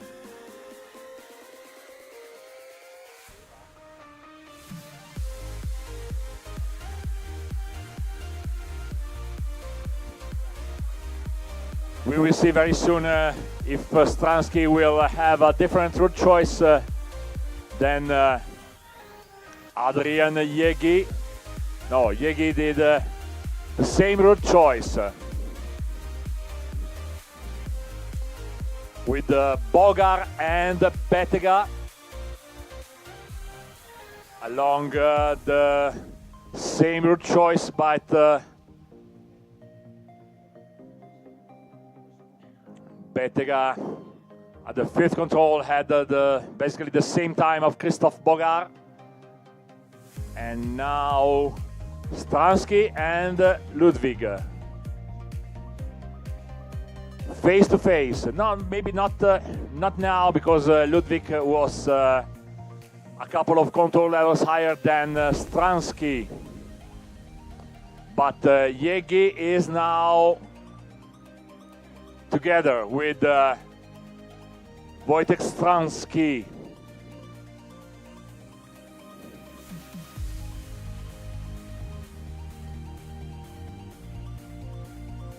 In women elite,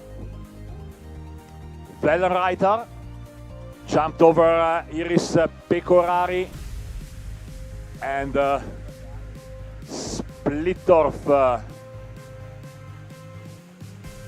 is going to the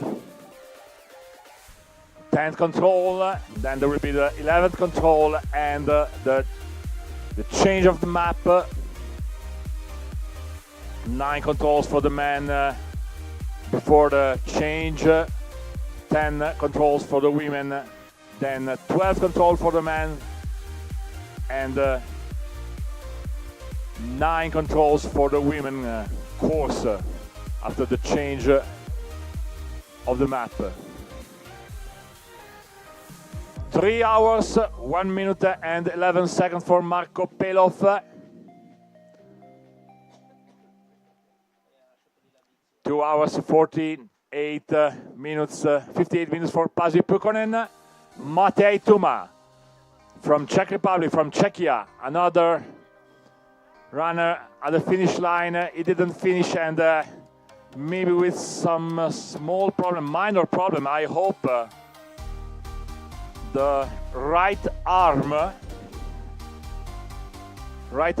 and the left knee maybe fall left knee and the right arm. So till now Armel Berthaud is the only one at the finish line in 2 hours 21 minutes and 17 seconds.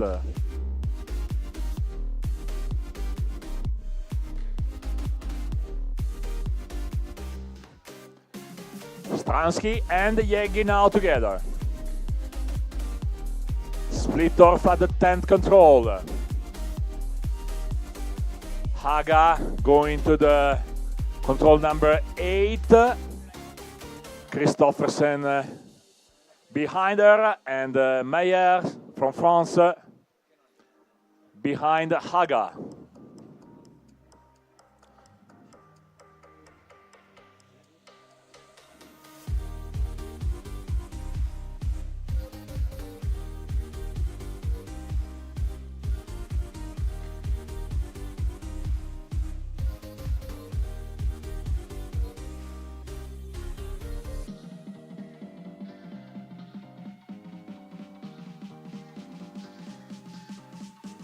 Luigi Girardi, the course setter, was in the forest till some minutes ago. He's saying that in the forest it's not raining. It's a complete shower. There are lakes, there are new lakes in the forest, in the flat areas, marshes everywhere.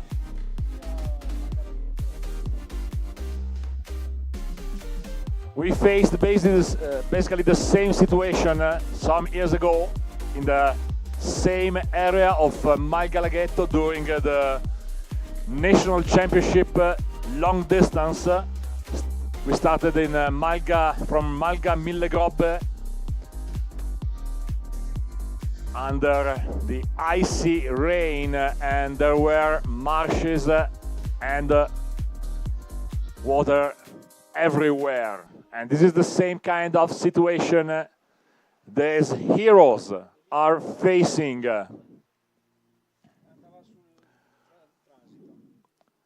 Look at the choice for Bogar. Bogar going downhill. I don't want to know the speed of Christoph Bogar from the 6th to the 7th control. Unbelievable. And now Bogar is for sure faster than Fabiano Bettega. Another biker at the finish line with some problems after some falls on the ground for sure. The bike is okay, and the smile is also okay, but okay, thumbs up, but the rain and the terrain and the course with the setup of Luigi Girardi was enough for Marika Hara. She was third. She was third at the first radio control. Marika Hara only 17 seconds lower than Camilla Sögaard, but enough is enough after some fall on the ground. Bib number 1.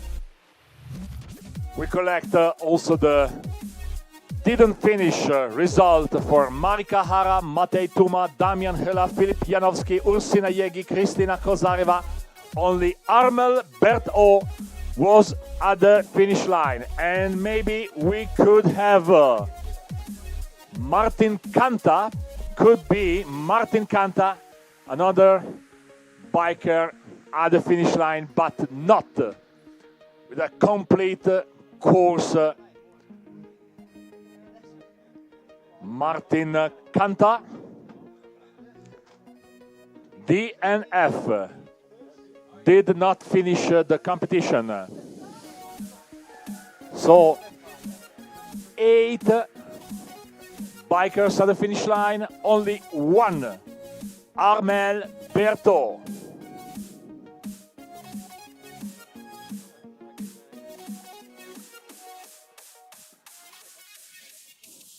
For Martin Canta yesterday, 6th place in the World Cup.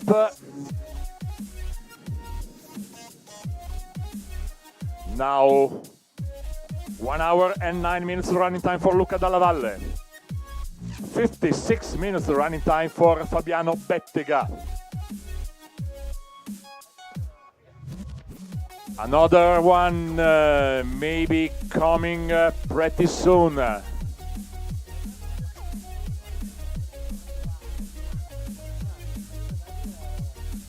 But Florin Schneider at the pre-warning. In the meantime, and Florin Schneider is still fighting. He is 4 minutes and 40 seconds lower than Armel Berto. He is almost together with Jan Vacek, but they are coming to the finish line. And here we are. Florin Schneider at the finish line. 2 hours, 25 minutes, 17 seconds, a new second place for Florin Schneider. You did it, Florin. Congratulations. You did it.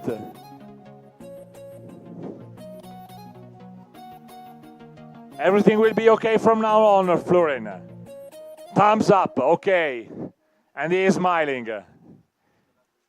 Florin Schneider from Switzerland, 2 hours, 25 minutes and 50 seconds at the finish line. And Jan Vacek at the finish line, 2 hours, 47 minutes and 27 seconds. Congratulations, Jan Vacek.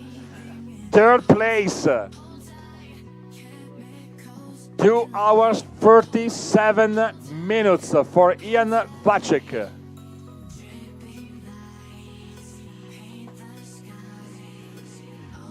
8th starter, Jan Vacek.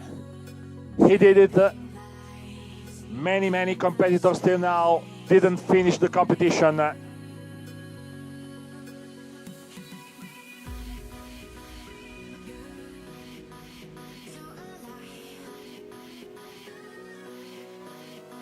Oliver Fries starting the long leg from the 13 to the 14. Fabiano Bettega going to the 8 control, but he is now 1 minute slower than the Christoph Bogar. Ernhagen is trying to take the same pace. Martin Illig at the finish line, but he's saying no, it's enough for today.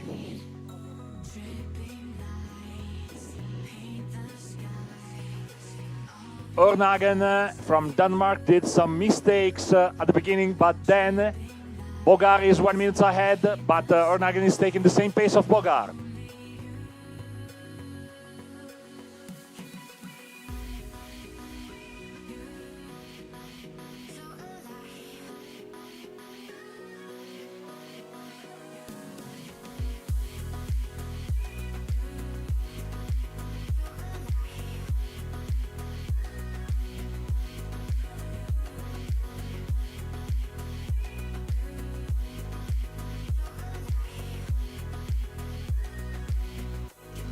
Bogar at the change of the map. The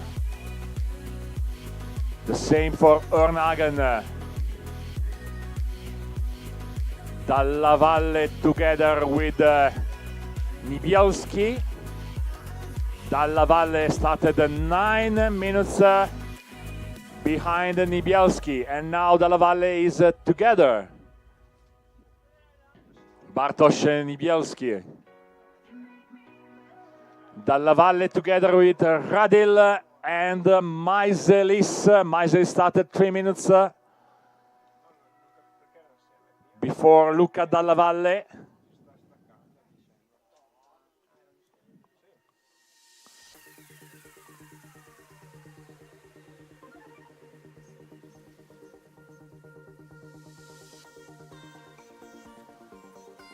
Now Jonas Maiselis is trying to set the pace on Radil, Niebielski and Dalla Valle, but okay.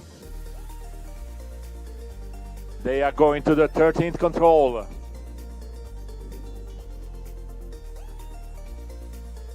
In the women class, Splittorf, Benreiter and pretty soon Iris Pecorari in the area not covered by the GPS, or covered with some difficulties by the GPS.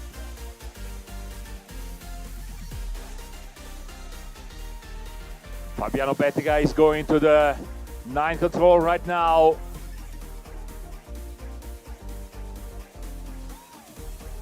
He was together, Christoph Bogar, together with the same time of Christoph Bogar at the 5th control, but Christoph Bogar was faster, going to the 6th control, and Fabiano is trying to cover the gap. Ernhagen from Denmark taking a completely different route choice.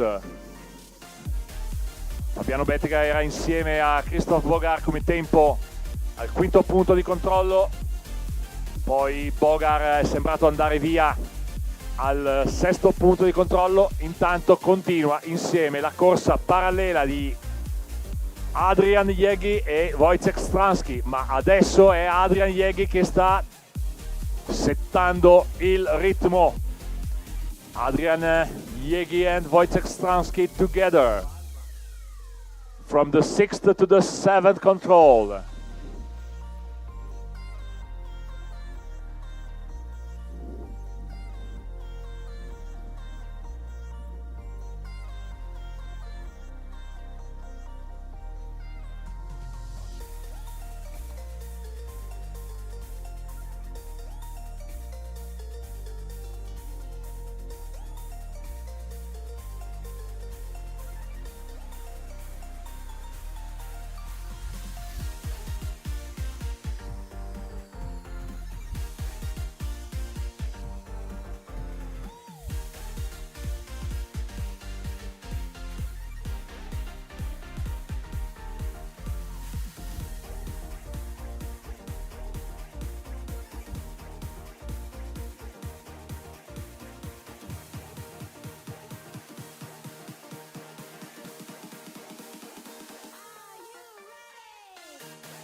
One more runner at the finish line. And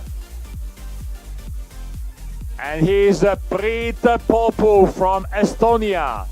And very soon Matteo Traversi Montani for Preet Popu. 3 hours, 8 minutes 41 seconds. For Matteo Traversi Montani, 2 hours, 50 minutes and 56 seconds. Armel Berthaud still the leader, 2 hours and 21 minutes and 17 seconds. Then Flori Schneider and Ian Vacek. Then Traversi Montani and Preet Popu.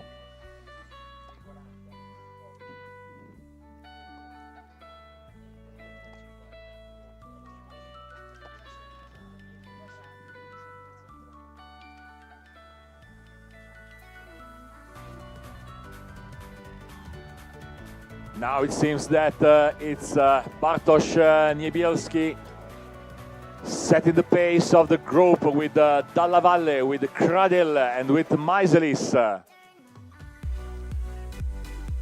And Maiselis started setting the route choice, and Niebielski now is setting the pace. The best one of the group in the ranking is Luca Dalla Valle. Then Jonas Maiselis from Lithuania, then Jiří Hradil from Czech Republic, and Bartosz Niebielski from Poland.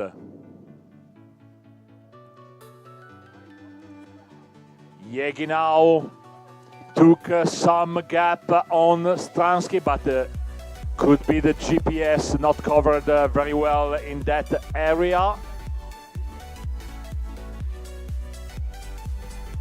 But what about the route choice of Adrian Jegi? Yes, and Adrian Jegi did a small mistake, maybe less than 30 seconds, maybe 20 seconds, but he took the road going northwest, the correct road for the 9 control, irrespective of the fact that you want to take the small path and that open area, or the long lap along the road was different.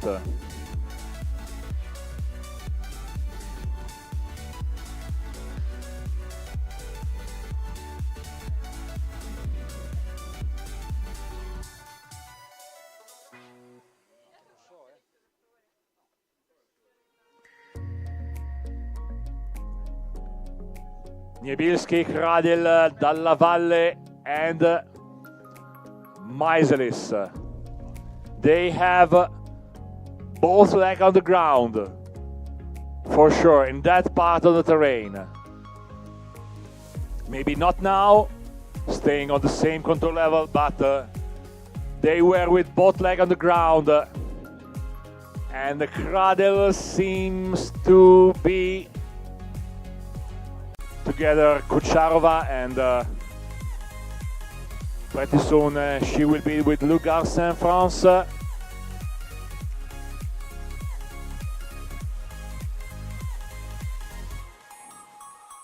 They can't see ahead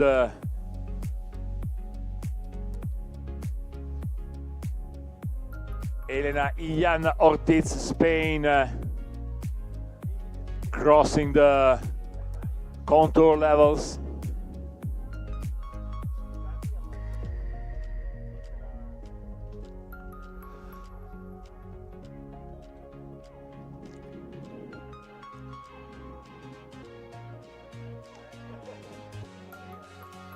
Niebielski, Dalla Valle, Maiselis, then Hradil. Some gap now for Hradil. Niebielski trying to set the pace, and they are together with Lou Garcin, with Stoicheva. They left behind Splittorf and Kucharova, having the same route choice. Elena Ian Ortiz in front of them after Stoicheva and Garcin.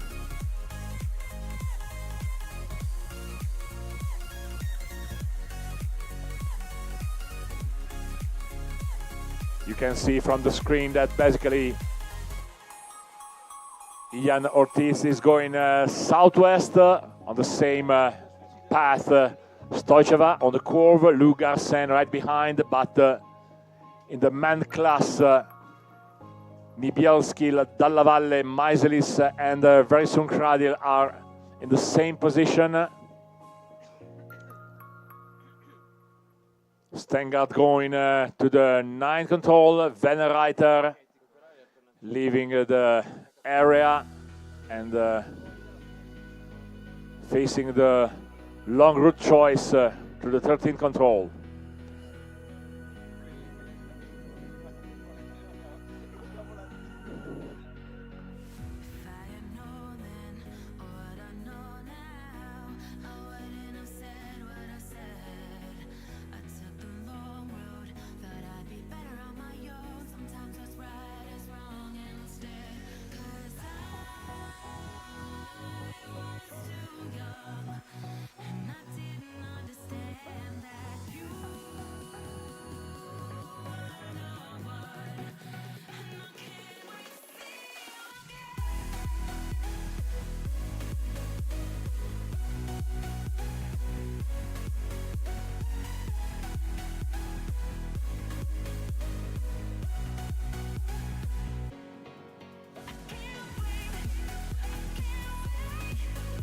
Andreas Waldmann to the 8 control. The GPS of Wojciech Stransky is stopped, leaving the 8 control. Yegi is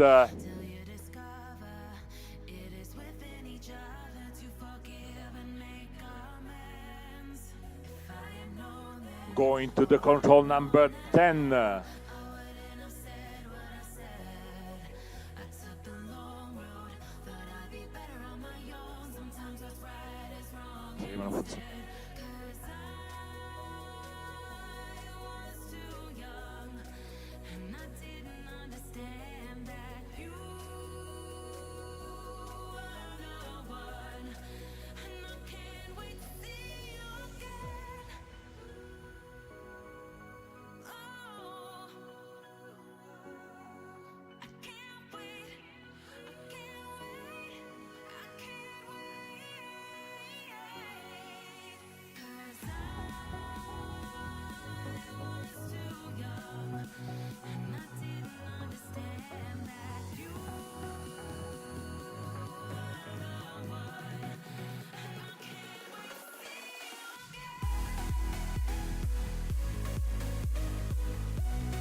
Michele Traversi Montani at the 19 control.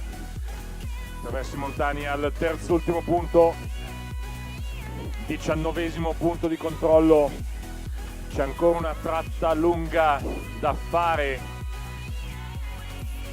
Nel frattempo vedo che la traccia di Wojciech Stransky sta prendendo una direzione imprevista. Forse un problema meccanico per Wojciech Stransky. Maybe some problem for Wojciech Stransky because he's going a completely different direction than all the other bikers.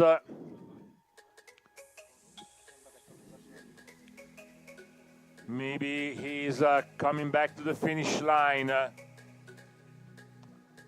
The GPS of Wojciech Stransky was stopped right after the 8 control for a long time, and when Wojciech Ludwig was in the same place, Ludwig continued on the same path, and Wojciech Stransky decided to come back, but he is very slow, so maybe he is with the 2 legs on the ground.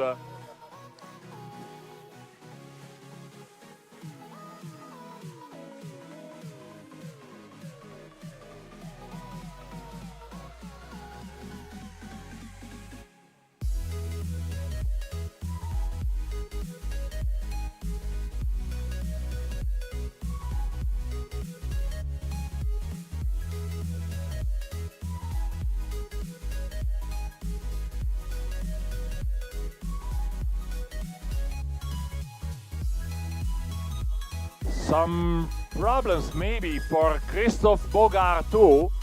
First of all, because now Fabiano Bettega is 1 minute ahead Christoph Bogart, and at the same time Morten Ernhagen, who was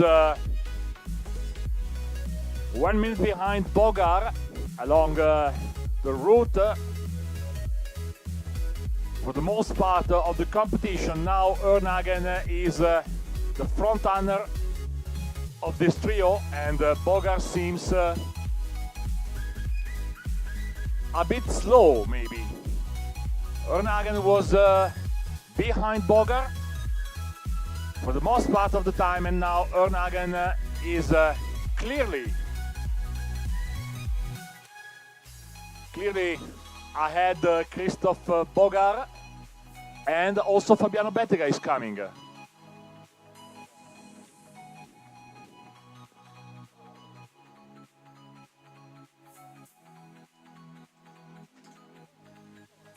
Stransky is for sure coming back. Ludwig is going to the 10th control. Yegi now is alone because Stransky left the competition, is coming home. But Bogar is now with Morten Ernhagen. Morten Ernhagen in front of him, but Ernhagen seems to be faster than Bogar, and Fabiano Bettega covered the gap accumulated at the 5th control.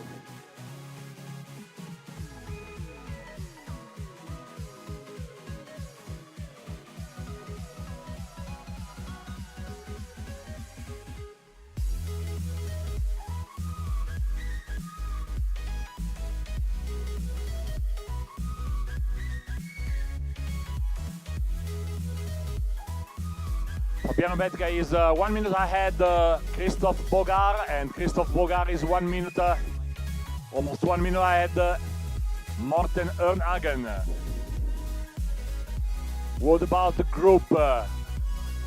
Niebielski, he is now alone, and Dalla Valle is not anymore with Bartosz Niebielski.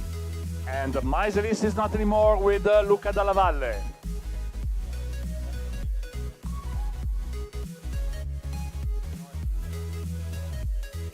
Dalla Valle gained 9 minutes on Bartosz Niebielski, but now Niebielski seems to be faster than Luca Dalla Valle and also Kradel. In the meantime, at the finish line, Sebastian Anders from Germany. The time is 2 hours, 59 minutes and 13 seconds. I don't know, but the time limit for the time was 3 hours, so it's okay. Thumb up. Maybe the time limit could be delayed a bit, but I'm not in the jury for sure. Because we have still in the forest out there Marko Pelov, Pasi Pukkonen, Mikael Stoev, Fran Cortes Martinez. 5th place for Sebastian Anders, 2 hours, 59 minutes, 13 seconds. Coming back to the map and to the GPS.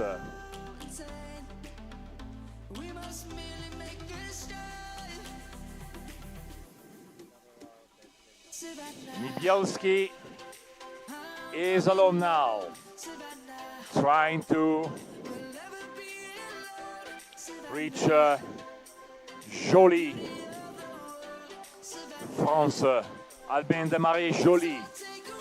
Then Luca Dalla Valle, maybe Jiri Kradil could be in the middle because the GPS stopped. Meiselis is okay. We can see that Jiri Kradil is setting the pace for Luca Dalla Valle.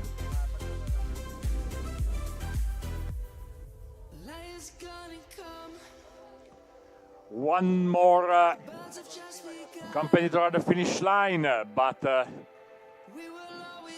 he didn't finish the competition. Noah Tristan Hoffman, an impressive start for Noah Tristan Hoffman, but then the terrain, weather conditions were enough for the strong Danish runner.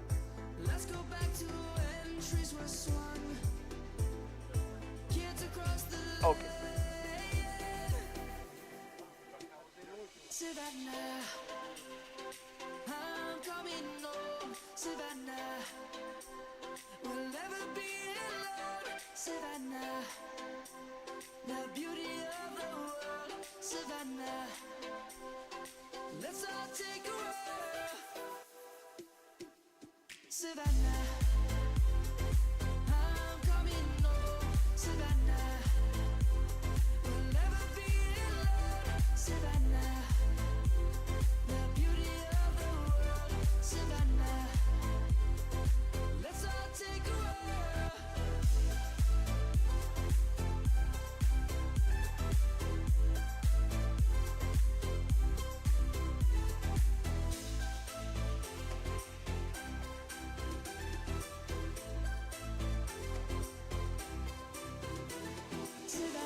I have a quick interview with Noah Tristan Hoffman, one of the strongest under 23, because something important. He didn't finish the race, but what about the competition, Noah? Well, yeah, it's. Sorry, please come. I just want to say that was one of the funniest and best courses and terrains I've ever ridden in. I thought everything was going really well, but then on the third last control, I was driving around in the forest, not knowing where I was or if I would get home today. So that really says how difficult it is, and I think the guy who and girl who wins today is they're proper riders. I'm sorry about the weather, but what do you think about this very hilly terrain, high mountains, said someone in the finish line before you, but she didn't finish the race as well. It's just all mentally, and that's what I was telling myself out there all the time when I was hurting the most. I was like, it's just mentally, and just you had to keep going. Yeah. Thank you very much. Some rest for Noah Tristan Hoffman. Congratulations to Noah Tristan Hoffman yesterday on the long podium of the Under 23 World Championship middle distance. He was so happy about the competition despite the fact that he will not be in the final ranking.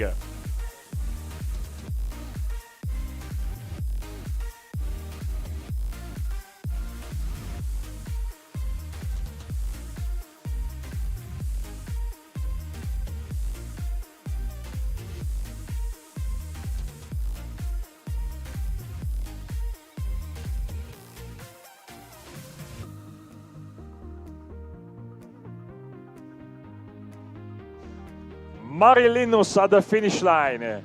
She has been for a long time with the best time at the first radio control. She is so tired, but she is at the finish line from Estonia. 2 hours, 30 minutes and 30 seconds for Mari Linus.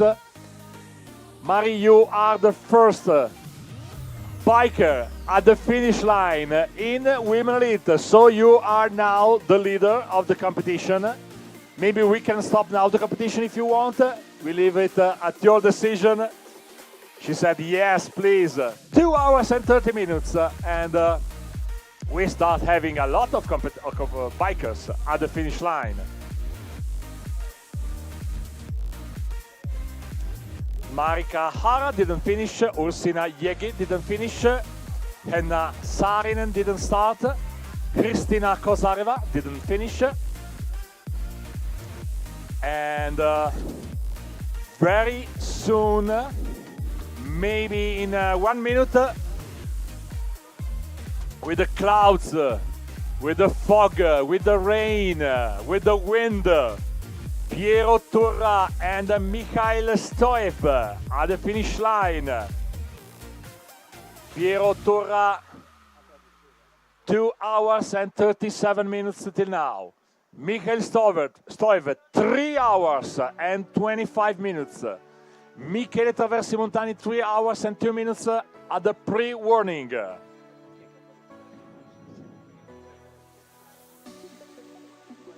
In the meantime, Gradil, Dalla Valle together now. Luca Dalla Valle going downhill is setting the pace. Meisel now is late. Niebielski. The GPS is not going now. The GPS for Niebielski is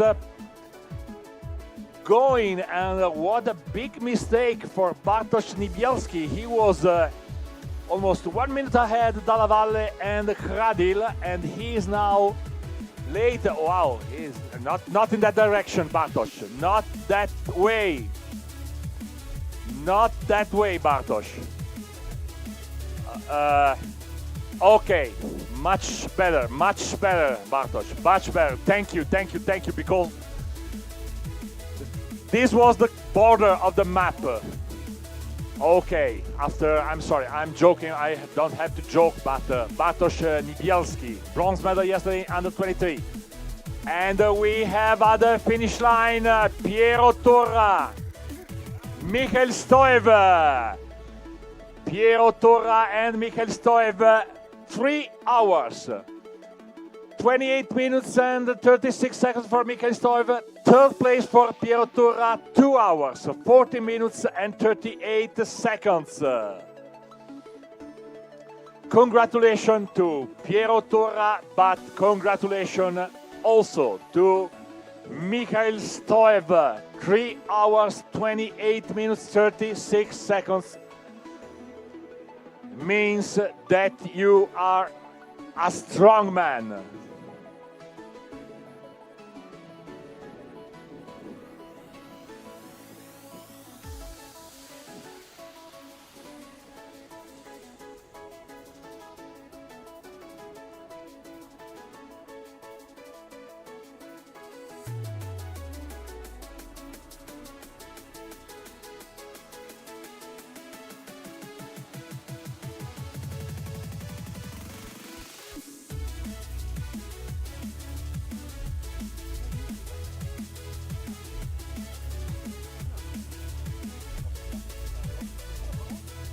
Proviamo con questo microfono. Prima in italiano un commento da parte di Piero Torra per questa gara. È stata un po' più corta di quello che ti aspettavi, 2 ore e 40 minuti? Sì, mi aspettavo molto più lunga. Luigi Girardi in fondo è stato buono, il tracciatore. Sì, è stato troppo buono. No, a parte gli scherzi era molto dura e probabilmente anche per le condizioni meteo si è rallentato molto il terreno, però sì, penso che si possa abbassare di molto il mio tempo, insomma non ho fatto un'ottima gara, diciamo. Non è stata una gara pulita, almeno a giudicare da come sei conciato. Grazie Piero. So now Michael Stoev, the strongman, 3 hours and 28 minutes. So what about what about weather condition? What about the terrain? What about your competition? You are a true strongman. After 3 hours and 28 minutes of competition, you are at the finish line. It was very interesting, very complicated. The weather was bad, but it could be worse. It could be snowing. I am very tired and very hungry because I forgot to bring my food and snacks for the ride. So now I will try to find something to eat and rest and hope to have good results in tomorrow's relay. Thank you. And it's experience. I hope that you didn't forget the Marty Feldman quotes in Frankenstein Junior. Could be worse, could be snowing. Poteva andare peggio, poteva piovere. Nel film in italiano Michael Stoev ha sostanzialmente detto la stessa cosa. Un'esperienza per lui, e Luigi Girardi in fondo è stato abbastanza buono. Si aspettava qualcosa di peggio dal percorso.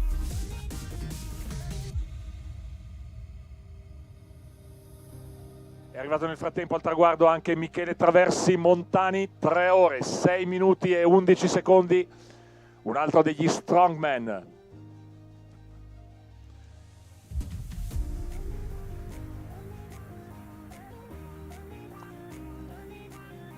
Nel frattempo qualcosa starà succedendo con Luca Dalla Valle, che sembra aver preso il largo per andare al 15° punto di controllo. Maiselis sta facendo dei numeri da circo per cercare di rimanere dietro a Luca Dalla Valle. Kradil e Niebielski staccati.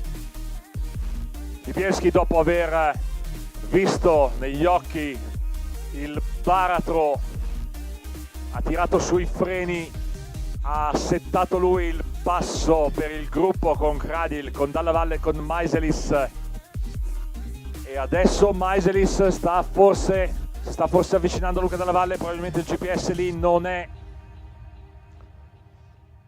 riesce a mandare segnali.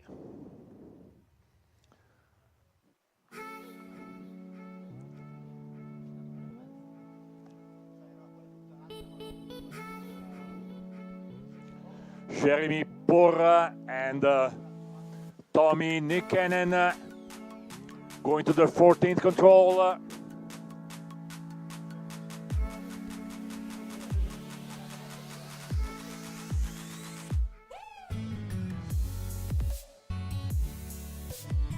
Non vedo Bogar, Bettega, Ernhagen, 3 scelte di percorso completamente differenti. Forse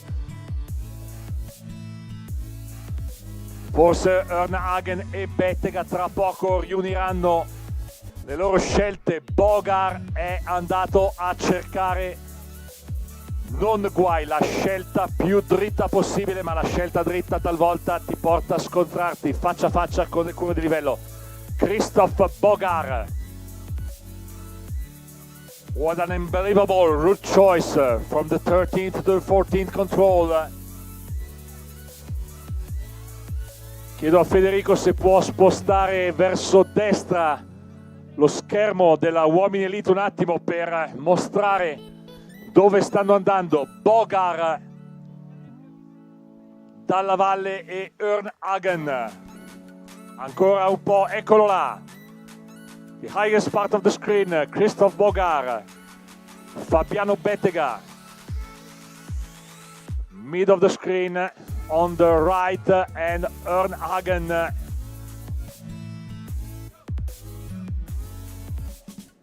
Faster now than Bettega, but Ernhagen is on the full black part of the path. Fabiano Bettega will be there very soon. Christoph Bogar, so high in the mountains in order to reach the control number 14 with the shortest possible route choice.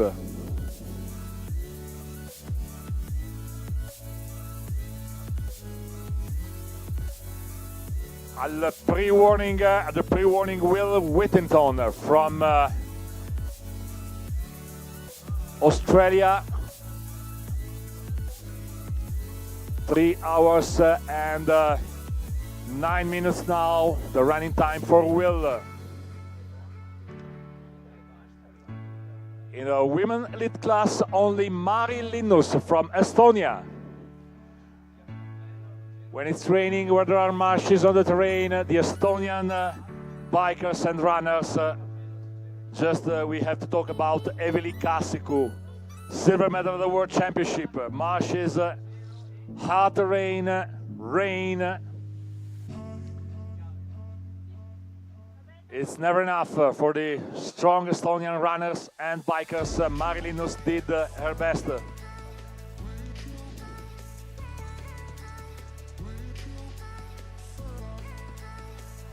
And now Bogar, Bettega trying to cover the gap on Ernhagen. Ernhagen started 6 minutes before Fabiano Bettega. Christoph Bogar started 3 minutes before then Fabiano Bettega. But look at Adrian Jeggi. Adrian Jeggi could be the leader. We don't have the radio control till now, but Adrian Jeggi is setting an unbelievable pace, able to reach Wojciech Stransky.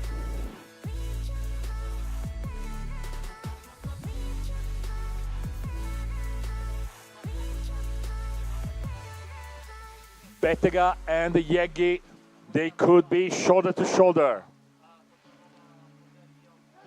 Bogar, of course,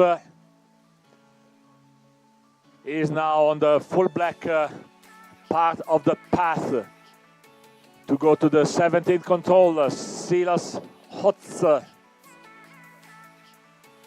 at the finish line. Ben Olehan from Great Britain. 2 hours, 56 minutes and 15 seconds. He was together, the German for some part of the rain together with Mark Huster. Ben Ulihan at the finish line in 6th place. The podium till now, Armel Berthaud, still the leader, with 4 minutes and 33 seconds on Flori Schneider and 19 minutes and 21 seconds on Piero Turra. At the last control, Javier Munoz Guerrero. 2 hours and 48 minutes the running time, under the rain, under the shower for Spain. He will be the new 2nd place, and no, sorry, 9th place, and then Antonio Mariani. Here we are with Will Whittington from Australia, smiling.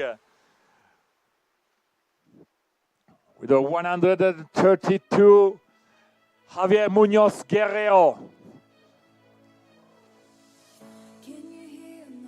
And Antonio Mariani. Antonio Mariani could be 4th place at the same radio control. 2 more women elite, the 2nd and the 3rd. Laurane Myers and just Maisele Umbrasaite at the finish line, together with Luke Coll. Could be Laurent Myers, the new leader on Juste Umbrasaite, Maisele from Lithuania. Then Mari Linus, then Luke Coll very soon. Laurent Myers, here we are with a possible new leader. 2 hours, 18 minutes and 45 seconds. Laurent Myers at the finish line. We have a new leader, we have a new 2nd place. Juste Umbrasaite Maisele at the finish line, and she said amazing. I don't know if she's talking about the terrain, the mountains, the weather condition. She's so tired. And Luke Cole very soon at the finish line for La France. 4e place pour Luke Cole, France. 2 hours, 34 minutes and 12 seconds. Laurent Meyers, the new leader. 2 hours, 18 minutes and 44 seconds. And like yesterday, we have 2 bikers from France. In the very first place, Laurent Meyers and Armel Berthaud. And now, Mark Huster from Germany. 3 hours, 2 minutes, 41 seconds. And Pasi Pukkonen. 3 hours, 47 minutes, 51 seconds for Pasi Pukkonen. Pasi Pukkonen, 3 hours, 47 minutes and 51 seconds.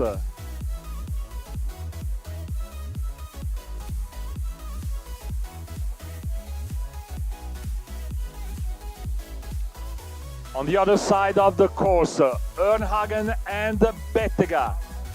And Bogart is in troubles. Irrespective of the road choice, Bogart, with the highest possible choice to go to the 14th control, is in troubles. He is now behind Bettega. Hannes Nilika from Austria, 4th place, 2 hours, 39 minutes and 38 seconds from Österreich. 4th Platz for Hannes Nilika. But look at Ernhagen and Bettega, and Bogart is late. He is behind Bettega, not only for the 3 minutes.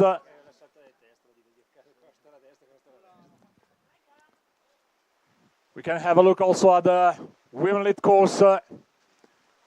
Karina Nurminen going to the 14th control. There is a group with Stoicheva, with Pegorari, with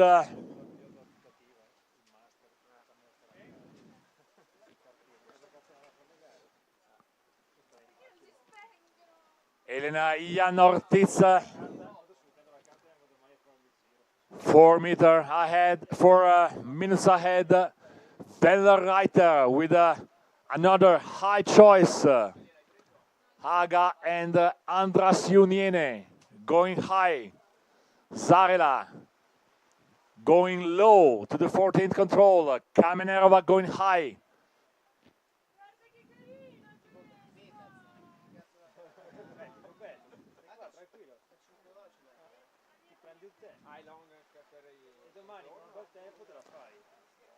All'arrivo adesso anche Jonas Vytautas Vildos from Lithuania. New third best time for Jonas. Still the leader Armelberto on Florin Schneider. On Jonas Vytautas Vildos. Then Jana Alemanni-Luscher from Spain. 5th place, 2 hours, 40 minutes and 36 seconds for Jana. You can see the rain also in the camera.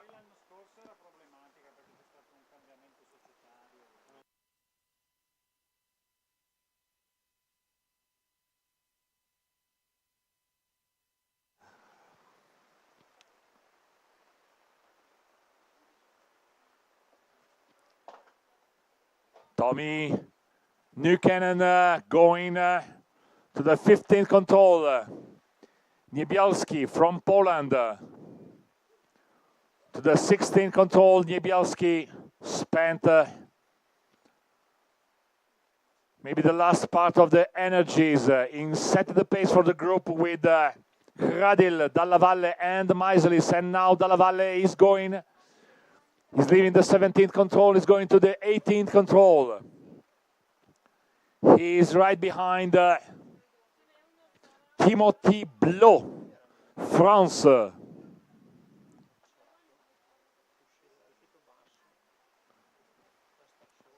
Gradil and in the same way Albin Desmarais Joly are taking a different route choice.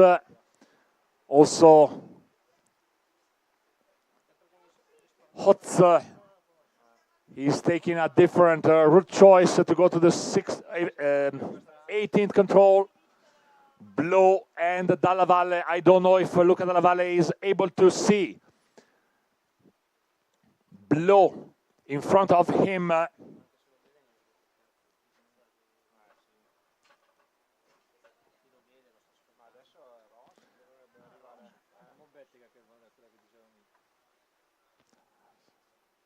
No news from the pre-warning. We're waiting for Riccardo Rossetto, Timothy Blot and Luca Dalla Valle now together.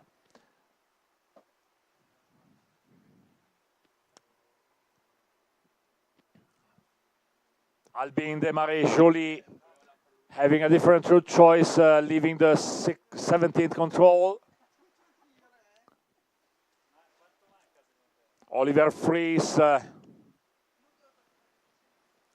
now approaching very soon the 18th control, and the most part of the effort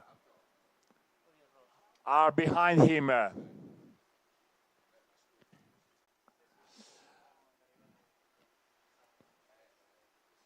Albin Desmarais Joly and Jiří Gradil together. And they are now behind Dalla Valle and Timothy Blot.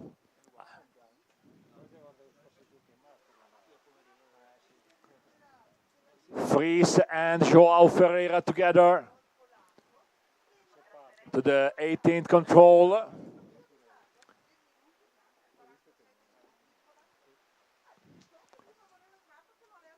Michael Wilde, the junior of the national team of Italy, and Michael Mala. Right ahead, Dalla Valle and Blot.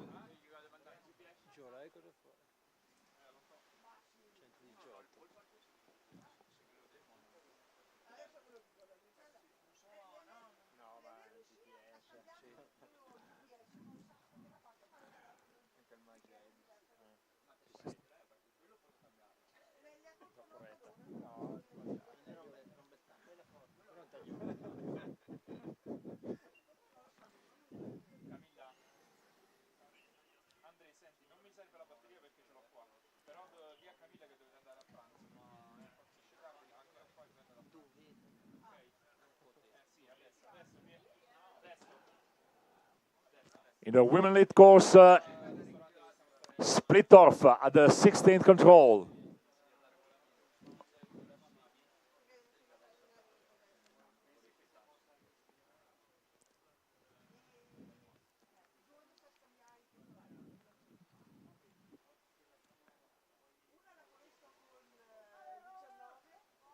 Sta arrivando al traguardo Riccardo Rossetto per l'Italia, dietro a lui Georg Koffler e poi Paul Debré. Riccardo Rossetto al traguardo con il quinto tempo, 2 ore, 28 minuti e 40 secondi.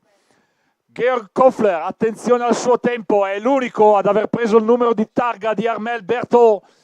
Sono 2 ore e 23 minuti fino a questo momento, 2 hours 23 minutes. So close, Armel Berthaud, second place for Georg Koffler. Austria, 2 hours, 23 minutes and 3 seconds. And now Paul Debré, France, 2 hours, 26 minutes, 13 seconds, 4th place. The ranking till now, Armel Berthaud, on Georg Koffler, on Flori Schneider, on Paul Debré, on Jonas Vitautas Vildus, then Mariani, Rossetto, Gnilica and Turra.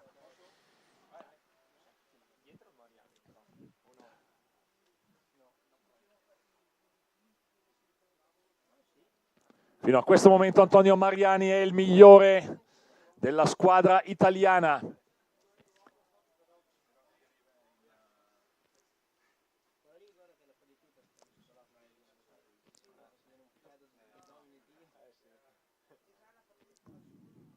Dalla valle ha staccato Timothy Blow, che sta cercando di raschiare la distanza da percorrere per andare verso il 18° punto di controllo, ma dalla valle una scelta più lunga, la scelta che ha fatto anche Michael Wild. A breve il più giovane della squadra italiana sarà insieme al più esperto, 2 volte campione del mondo dalla Val di Sole, in forza al Grand Light Orienteering Team. Davanti a loro José Antonio Gorritz. Dietro dalla valle c'è Michael Mala, poi Jolie, Hradil, insieme, poi Maiselis. Ad pre-warning Teresa Kadlekova and Nikolai Nachev. Teresa Kadlekova, Czech Republic, and Nikolai Nachev, United States of America.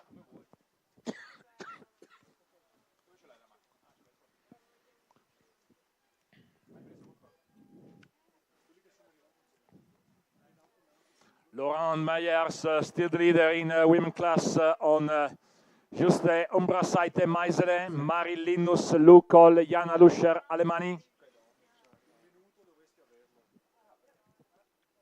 Teresa Kadlekova at the last control. 2 hours and 55 minutes now for Teresa Kadlekova. And pretty soon we could have also Nikolai Nachev from United States of America.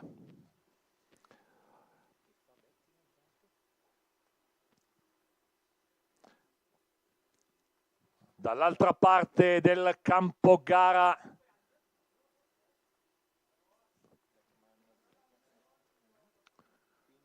Bettega sta arrivando al 15° punto di controllo.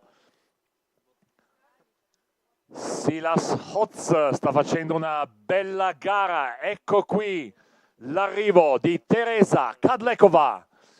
2 hours, 55 minutes and 14 seconds, 6th place for Teresa at the finish line in this long distance final round of the individual World Cup in mountain bike orienteering 2023. And pretty soon from United States of America, Nikolai Nachev. 3 hours and 17 minutes now, the running time for Nikolai. This is a true long distance.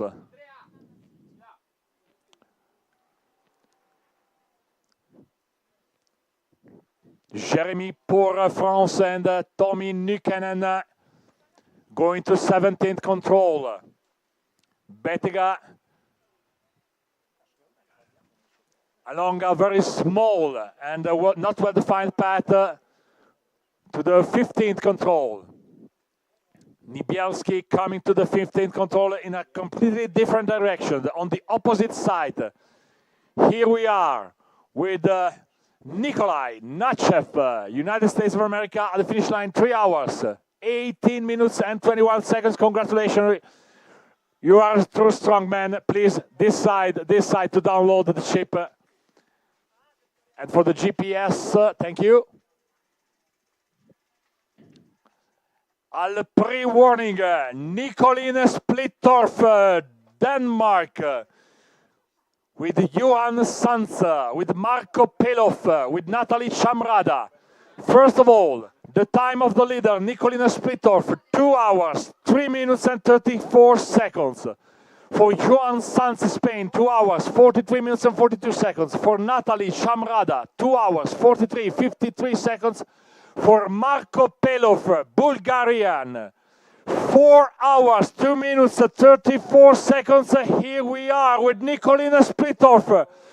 2 hours, 6 minutes, 21 seconds. Nicolina Splittorff is clearly the new leader.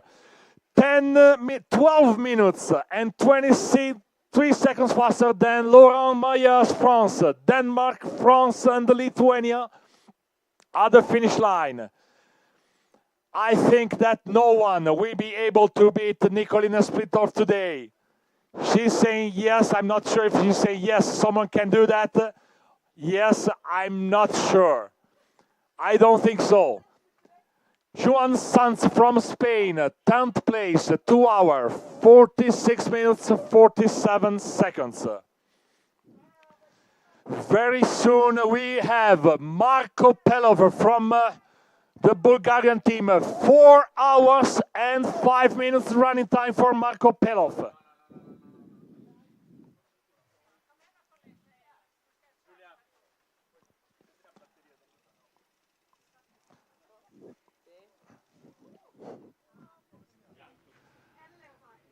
Sorry, Nico. You said, yes, someone can do that. Someone can be faster than me. Why and where? It's on the third last control, number 16. Going down from... Sorry, my fault. This way, maybe. Sorry, Nicolina, for this last effort for a quick interview. We were following you at the 16th control. Yeah, I was 16. Going down from the 15 control, I was just thinking I was in the right valley, but I ended up over here somewhere instead of here. So that's 5 centimeters approximately on the map. So that would be 2-3 minutes up for grabs if anyone wants those. So, but maybe everybody has made mistakes, so we'll see. We will see. Thank you, Nicoline. Have some rest now. Ha detto di aver fatto un errore da circa 3 minuti. Beh, qualcun altro potrebbe aver fatto o lo stesso errore o altri errori dello stesso tipo. Lei era chiaramente in testa, si è trovata ad un credetemi, ha puntato il dito molto più lontano di dove doveva essere. Nicolina Splittorff era praticamente 1 chilometro lontano dal punto in cui doveva essere, ma è la leader della classifica. Era la seconda della World Ranking List. Fino alla gara di oggi vedremo come evolverà la classifica.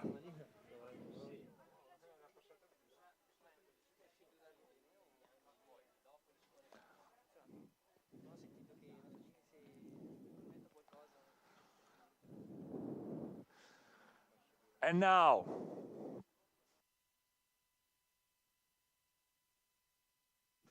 now, Bogar, Ernhagen, Bettega, Niebielski, Silas Hotz.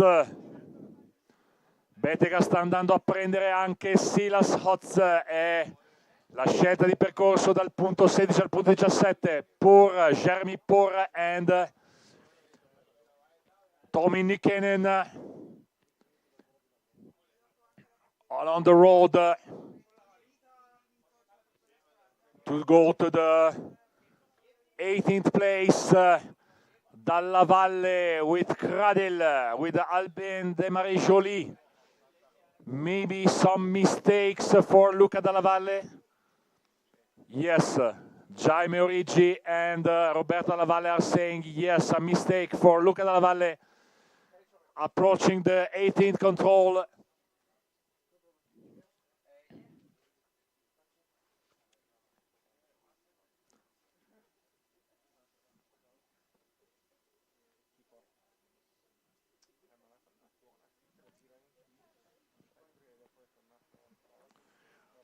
Bogar is leaving now the 15th control.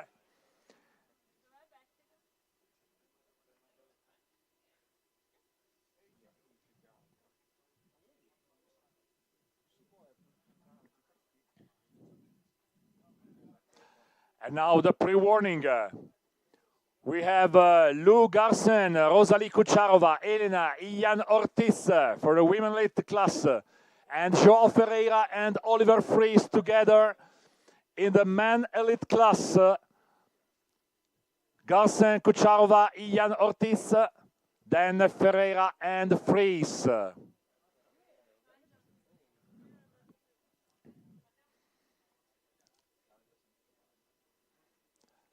Nicolina Splitov is waiting for Cecilie Christoffersen, Ingrid Stengard, Valerie Kamenerova, Karina Nurminen, Gabriele Andrasiuniene, and Camilla Sögaard. She's waiting at the finish line, but not so soon. Just take your time. Armelle Berthaud climbing the ranking one more time. 9th place yesterday and the gold medal in the Under-23 World Championship.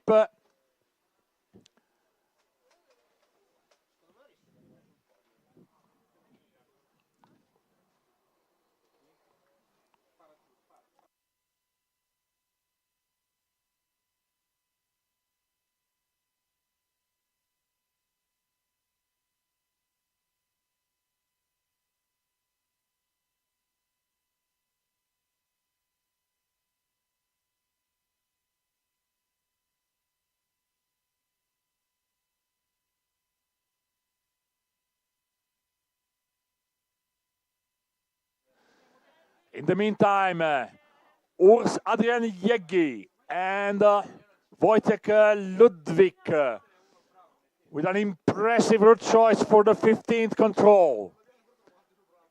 The easy part of the route is behind them. Now starts the most difficult part. If you want to gain something in some part of a long route, maybe you have to pay the fee on the second part of the route choice.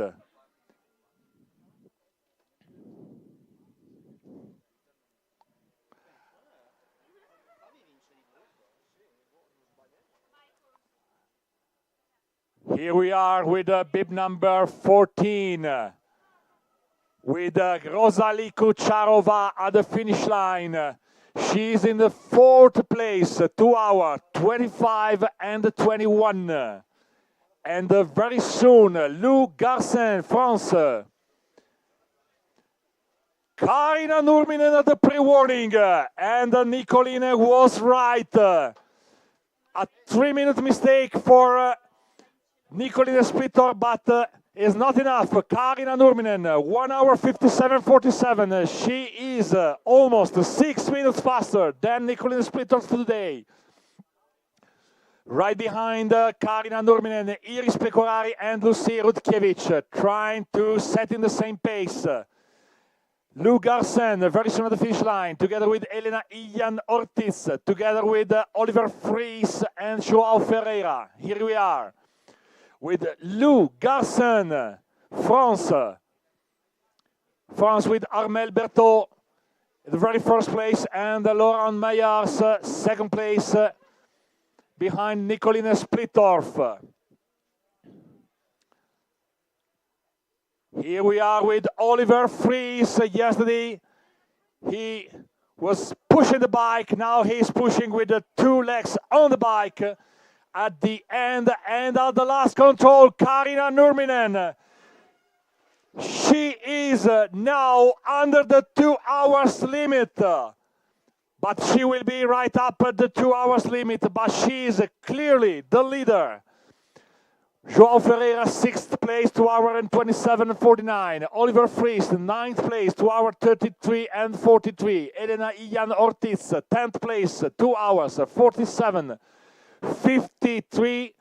And very soon, a flash under the rain, Karina Nurminen, clearly the new leader of the World Cup.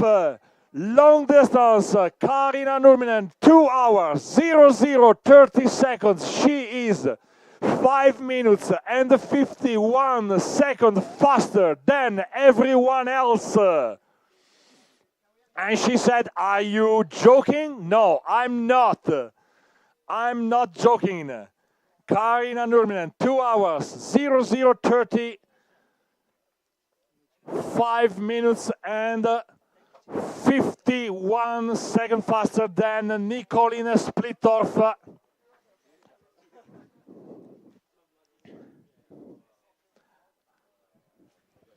Sorry, Karina, before leaving the area, sorry. Just some very few words. Yesterday you were second and you were not happy despite the gold medal.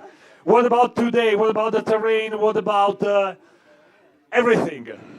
I think it was probably one of the hardest races I have ever done. Like the conditions were really demanding, and but I think it was hard for everyone, so I just had to fight through the pain. Okay, these are the typical condition in Italy. This is the typical length in Italy, a bit shorter than ever in Italy.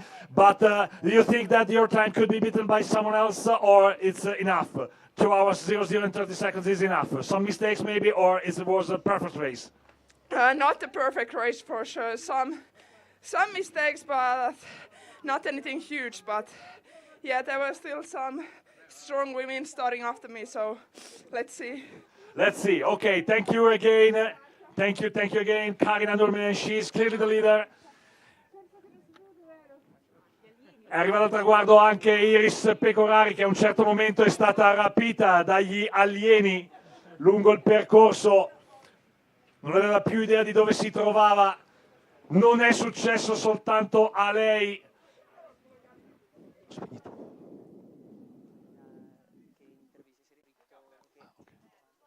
Scusa, hai fatto bene a dirmi, scusa.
And now, the men elite class, I'm not sure that someone can be faster than Karina Nurminen.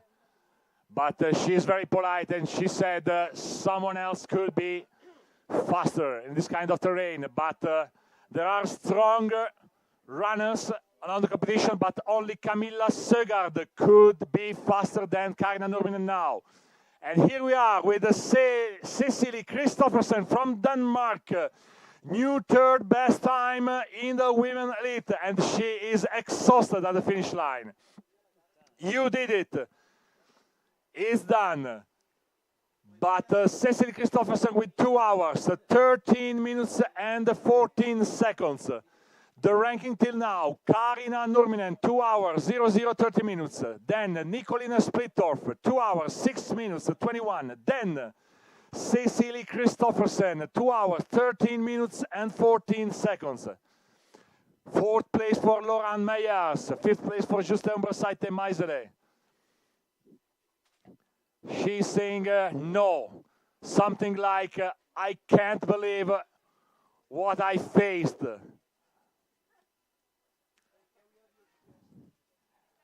Tra gli uomini non ci sono notizie da Luca Dalla Valle. Il tempo di Luca Dalla Valle in questo momento passa il pre-warning, ma non sarà sufficiente per battere Armel Berthaud, che rimane al comando.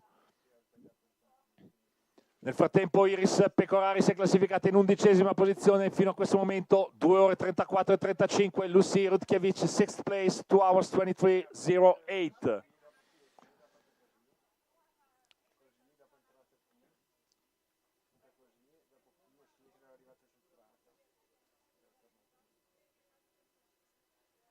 Luca Dalla Valle con Meiselis, Jonas Meiselis con Timothy Blow.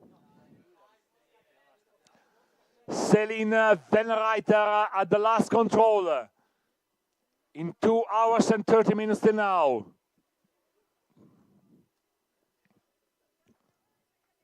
From Switzerland, yesterday, by memory, 2nd place, silver medal in the under 23 middle distance, and Ruska Saarela from Finland at the last control. First of all, Céline Venreiter, then Ruska Saarela. C'è un nome che compare sulla bocca di tutti qui, è quello di Fabiano Bettega, che sembra fino a questo momento non aver sbagliato nulla. Dalla Valle rabbiosamente cerca di andare a prendere Meiselis verso l'ultimo punto di controllo. Sta arrivando al traguardo Céline Venreiter. New 10th place, 2 hours 30 minutes and 51 seconds. Luca Dalla Valle dietro a Meiselis all'ultimo punto di controllo. Sta arrivando Ruska Saarela for Finland. She will be fifth place for Ruska Saarela. Jonas Meiselis now, and Luca Dalla Valle. For Meiselis, 5th place for Luca Dalla Valle, new 3rd place. With some mistakes at the end of the competition. Berthaud, Koffler, Dalla Valle, Schneider, Debré, Meiselis. Terza posizione per Luca Dalla Valle, 2 ore 23 minuti 20 secondi.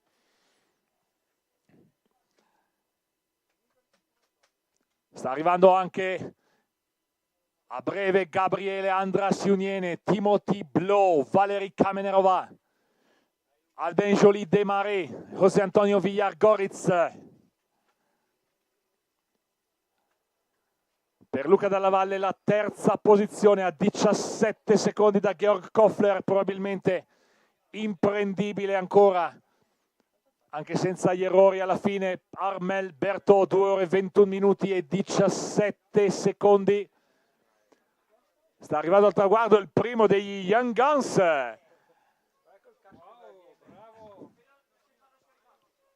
È Ville Blaud.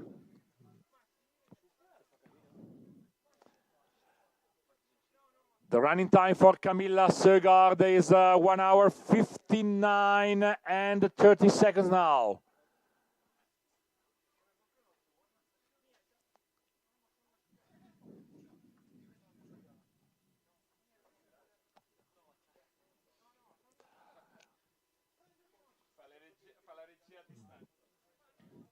Pour Jeremy Pour and Tommy Nykänen together. Timothy Blow, very soon at the finish line. Timothy Blow, 3 hours and 19 minutes, the running time for the French runner.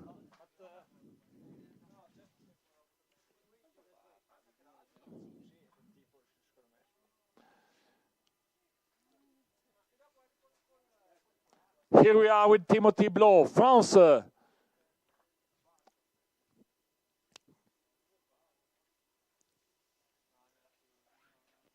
24th place, 3 hours and 19 minutes and 32 seconds. Michael Field, Jiri Kradil and Antonia Haga At the pre-warning, no news for other runners at the last control, but very soon we will have Goritz and Mala, then Joly, then Wild.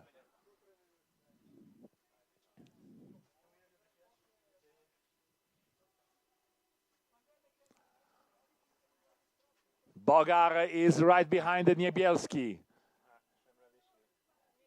Bettega going to the 19th control.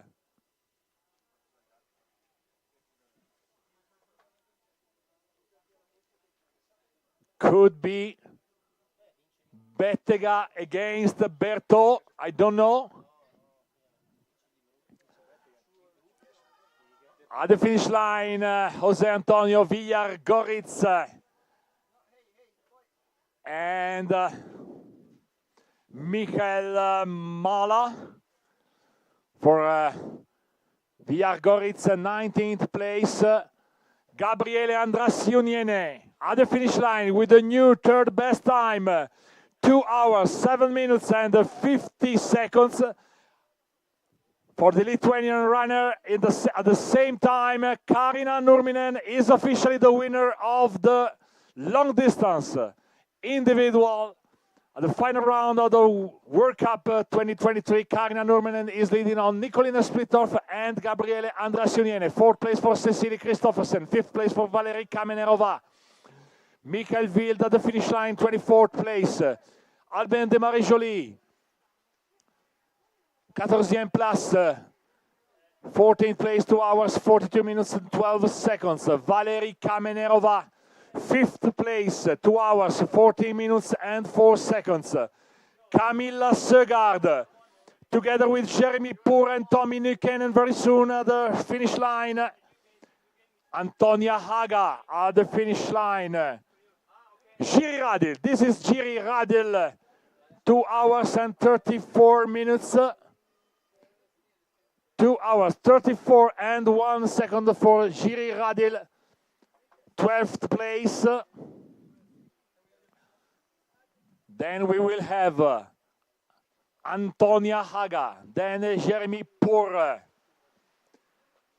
then Tommy Nykänen, then Camilla Søgaard for a possible new second place behind Kaarina Nurminen.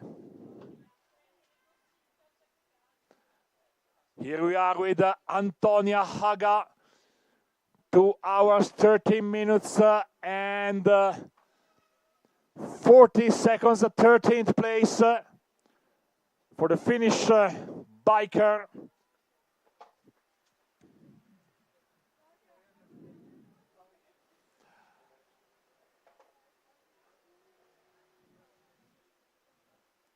Fabiano Bettega could be the winner also today with a clear gap on the other runners. But we have to wait for Adrian Jeggi. Could be Bettega against Jeggi. Italy against Switzerland.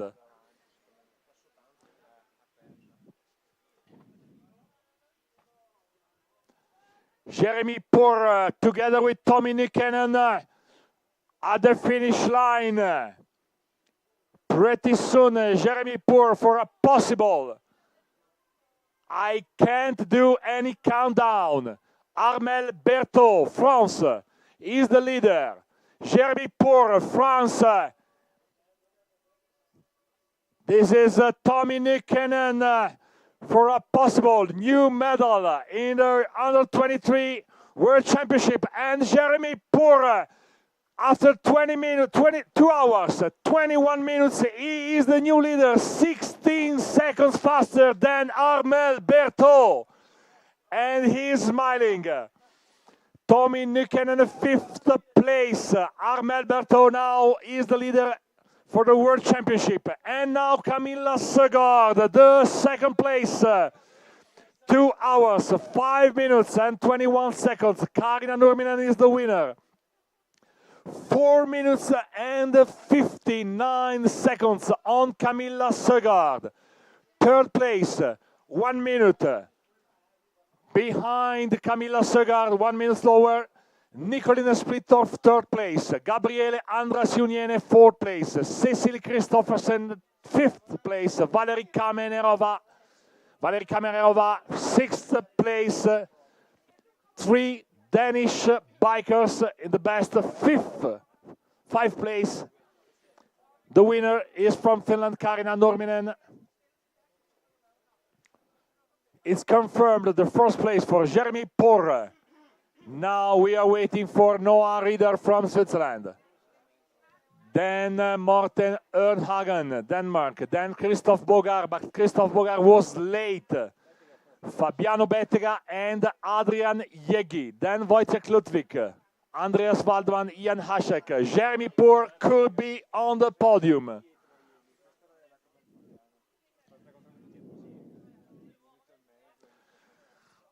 Bettega at the second last control at the pre-warning. 2 hours, 7 minutes and 16 seconds. He's 10 minutes and 20 seconds faster than Jeremy Porre.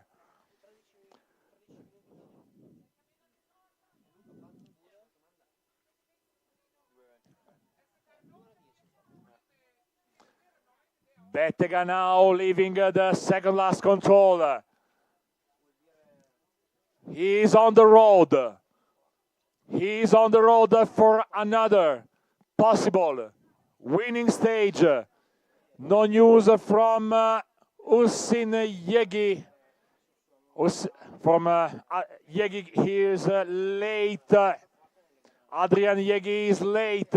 And Fabiano Bettega will be here very soon. Ingrid Stengard at the last control with a possible 11th place, but very soon we'll have the announcement for Fabiano Bettega at the last control. The winner of the middle distance yesterday will be here with a clear leadership. Ingrid Stengard at the finish line, 11th place, and Fabiano Bettega. He's at the last control right now. He will be or the winner or the second place Fabiano Bettega of this long distance. Only Adrian Jeggi. Fabiano Bettega will have a strong sprint, and Fabiano Bettega with 12 minutes and 30 seconds faster than the second one. Bettega on Porre. 2 hours, 9 minutes, 34 seconds for Fabiano Bettega. Fabiano Bettega is clearly the new leader of this long distance individual, the final stage, and this could bring Fabiano Bettega also on the podium of the overall ranking. I'm talking about on the overall ranking. 100 points yesterday, 100 points today. Fabiano Bettega is clearly the leader. The gap is 11 minutes and 26 seconds. 11 minutes and 26 seconds is the sprint distance. There is a sprint competition between Fabiano Bettega and the second last in the ranking till now. Waiting for Adrian Jeggi, waiting for Wojciech Ludwig, Andreas Waldman, Ian Hasek, Simone Bettega, coach of the national team, with the congratulations.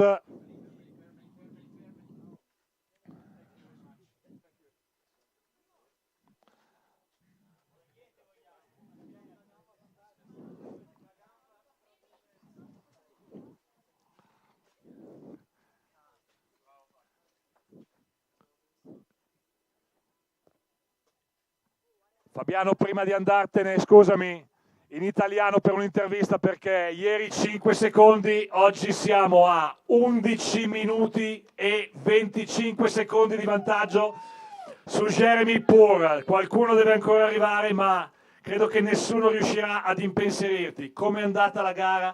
Credo di averti visto non sbagliare mai niente, o quasi.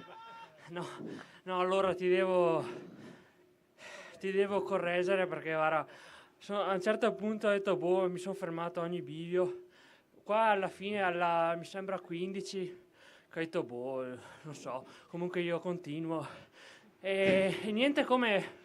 No, è andata benissimo perché tenevo il mio ritmo, non ho trovato nessuno. Ho detto, boh, sarò ultimo. A un certo punto ho visto Master e Junior nell'ultima collina, ho detto, boh, qua stanno già smontando l'arrivo.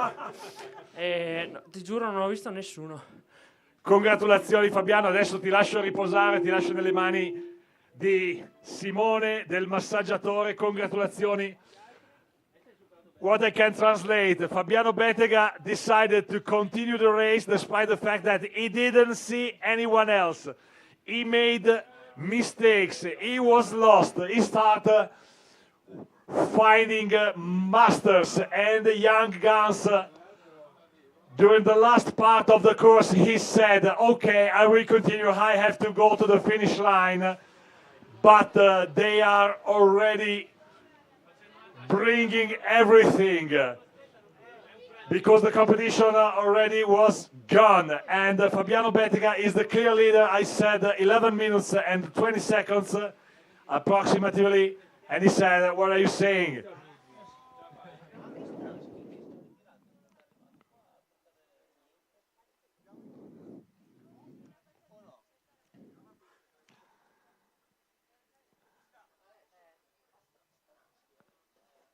Altri arrivi al traguardo. Questa è Teodora Tabakova, 3 hours, 23 minutes.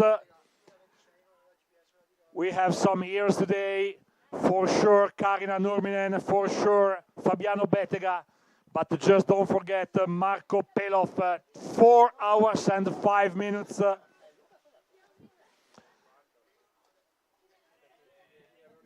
The ranking now in the man class. Fabiano Bettega is the leader on Jeremy Pour, Armel Berthaud, Georg Koffler, Luca Dalla Valle.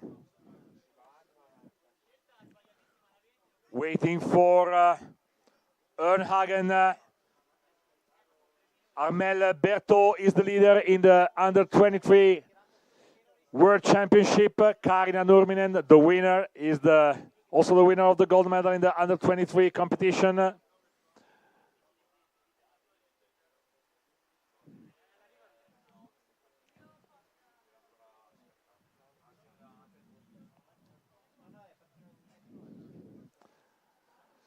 Christoph Bogar announced at the pre-warning. He will be here in less than 2 minutes. Second place yesterday for Christoph Bogar. 5 seconds slower than Fabiano Bettega. Bogar is ready for a new second place, but the gap is much more than yesterday. Jeremy Pour is going down on the third place pretty soon, and Armel Berthaud fourth place. I think Armel Berthaud could be the new gold medal under 23 because Morten Ernhagen is late. Here we are with the great Christoph Bogar, second place at the finish line. Fabiano Bettega, unbelievable, 2 hours, 9 minutes, 34 seconds. Christoph Bogar, 2 hours, 18 minutes and 56 is 9 minutes and 22 seconds lower than Fabiano Bettega. He is 2 minutes and 4 seconds faster than anyone else in the ranking till now. Christoph Bogar. Waiting for Adrian Jeggi. Waiting for Wojciech Ludwig, Andreas Waldmann and Ian Ashek.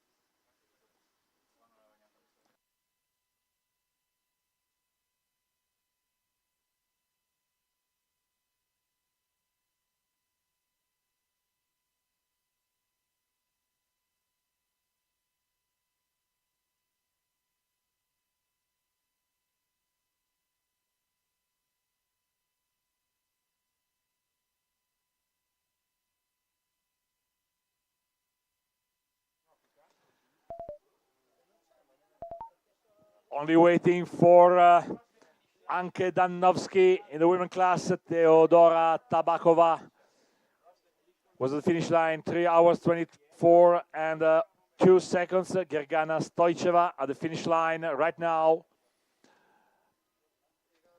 Waiting for Wojtek Ludwig, Andreas Waldman, and Ian Ashek. Adrian Jegi is late compared with Fabiano Bettega. Still running for a possible second place on Christophe Bogart, on Jeremy Pour, on Armel Berto. 5th place, Georg Koffler. 6th place, Luca Della Valle. 7th place, Tommy Nykänen. 8th place till now, Florin Schneider. 9th place, Paul Debré. 10th place, Jonas Meiselis on Jonas Vitautas Vildus.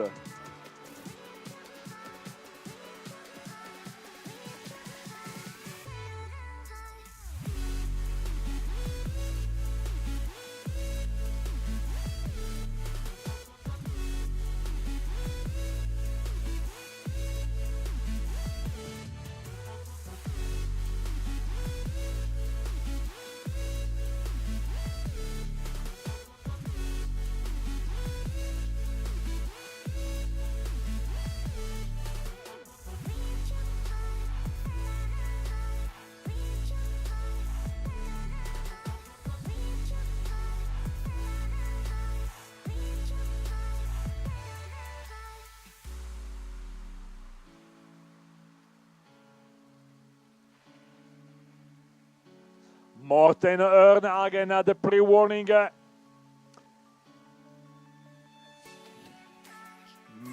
Maybe it's a very close ranking after Tommy Nykänen with Schneider, Debré, Mazelis, Vitautas Vildus. Then a small gap before finding the name of Joao Ferreira. Antonio Mariani in questo momento in 13ª posizione, Riccardo Rossetto in 14ª posizione.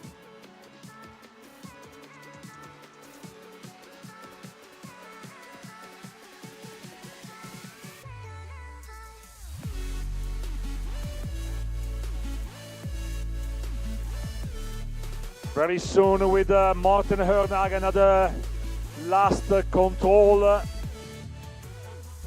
Maybe the GPS is a bit late, but only some seconds. The delay, we will see the radio control very soon.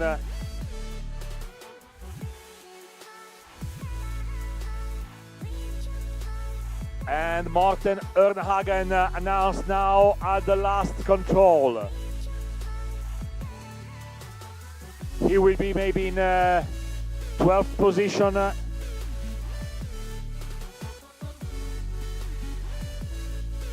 After a long shoulder-to-shoulder with Christophe Bogart. Ørnhagen was behind Bogart, not at the beginning, but as 2/5 of the race, then he found himself ahead Bogart. Morten Ørnhagen at the finish line in 12th place, 2 hours 26:47.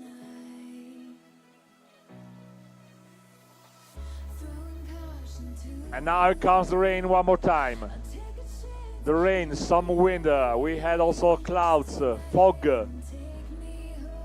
crocodiles. Noah Rieder from Switzerland. The Swiss team has Florin Schneider in 8th place now, and Adrian Jegi still on the competition for the most part of the course. Adrian Jegi was together with Fabiano Bettega and Christophe Bogart, shoulder to shoulder for a possible podium. Now Adrian Jegi is a bit late in the last part of the competition, but after 1 hour and 14 minutes, the power in the legs and the ability to concentrate, to stay concentrated on the map is a problem. Silas Hotz had a pre-warning.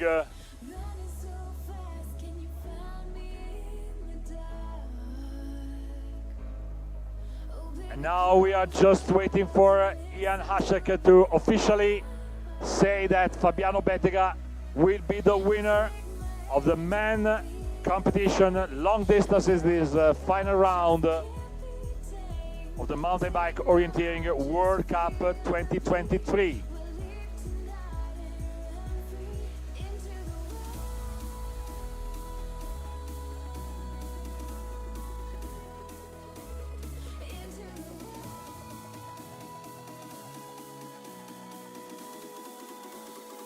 Tell me.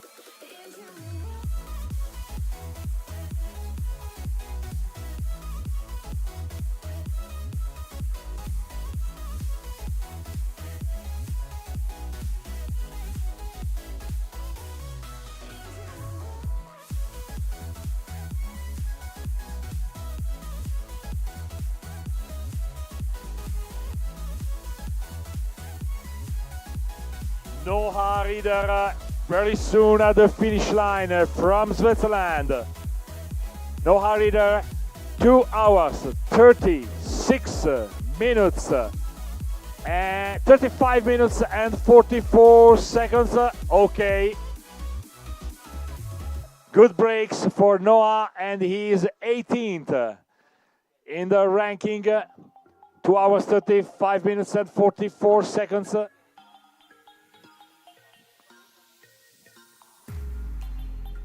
Right behind Jirich Radil, and one position ahead, Hannes Nilicha. We are waiting for Ian Hashek. And Ian Hashek is not already announced at the pre-warning, and now it's official that Fabiano Bettega is the winner of the long distance in the World Cup finals of the Mountain Bike Orienteering World Cup 2023. Wojtek Ludwig is announced at the pre-warning.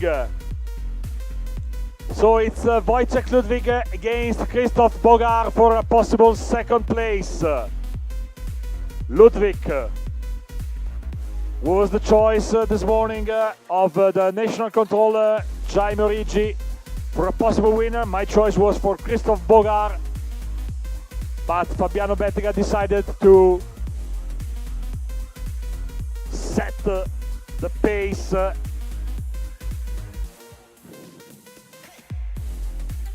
And Fabiano Bettega will be for sure the winner, and he is for sure the winner, is officially the winner of this competition. Wojtek Ludwig for the second place against Christoph Bogar. Silas Hotz will be very soon at the finish line from Switzerland. 2 hours and 46 minutes till now for Silas Hotz.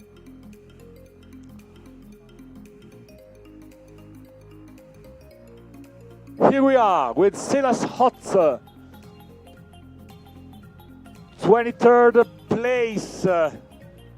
For Silas Hotz, 2 hours, 46 minutes and 58 seconds.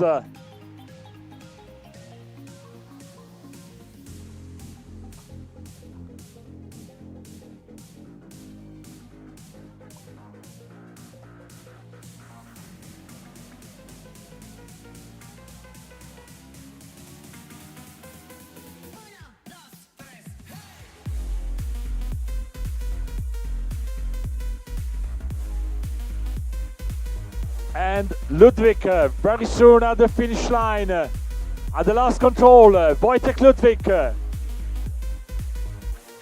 2 hours, 17 minutes and 45 seconds now for Wojtek Ludwig at the finish line right now.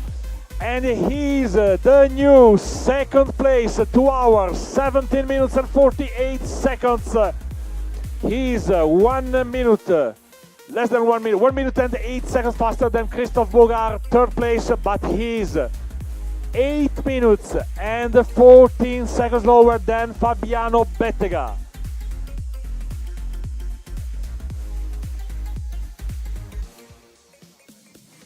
Waiting now for Adrian Jegi. And waiting also for Andreas Waldmann. No news from Waldmann and Jegi. I will wait. Jegi is navigating between the 19th and control number 20.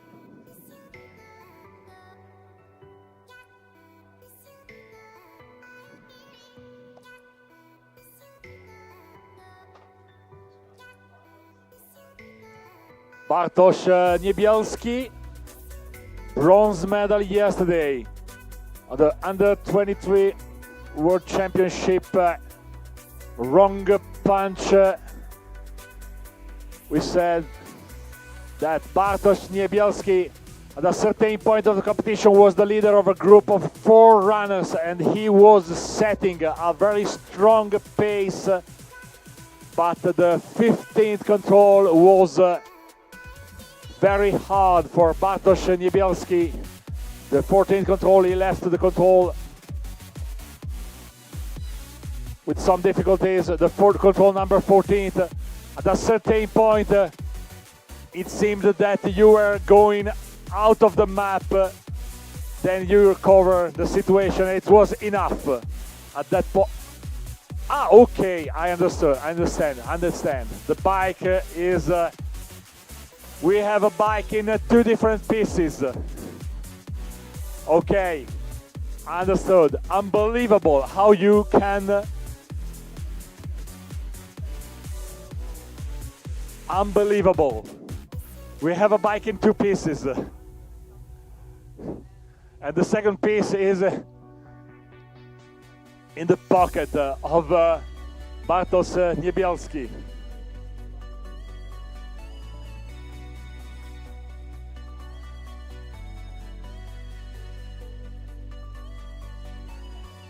So he was pushing with only one leg. Waiting for Adrian Jegi, waiting for Andreas Waldmann. Waldmann is going to the control number 20. Jegi is taking a completely different route choice. We have Waldmann and Jegi on the screen. And you can see how the course setter worked for the competition. I'm not sure if Jegi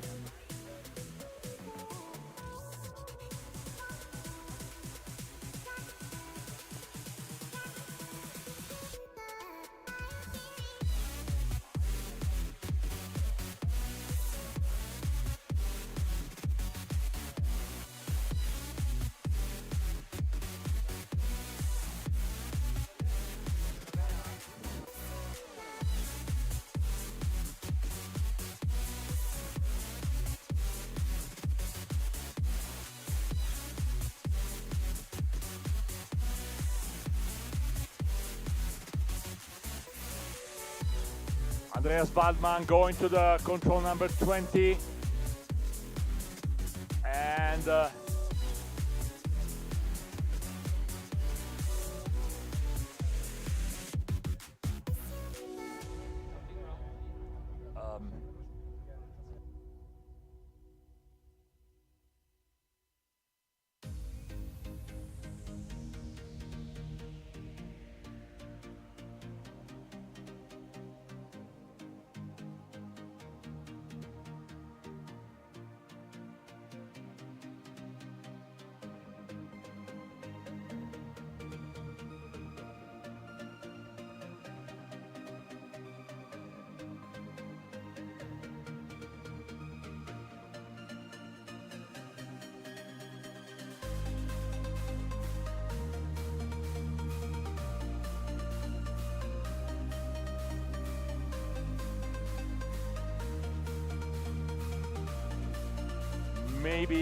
maybe another big mistake for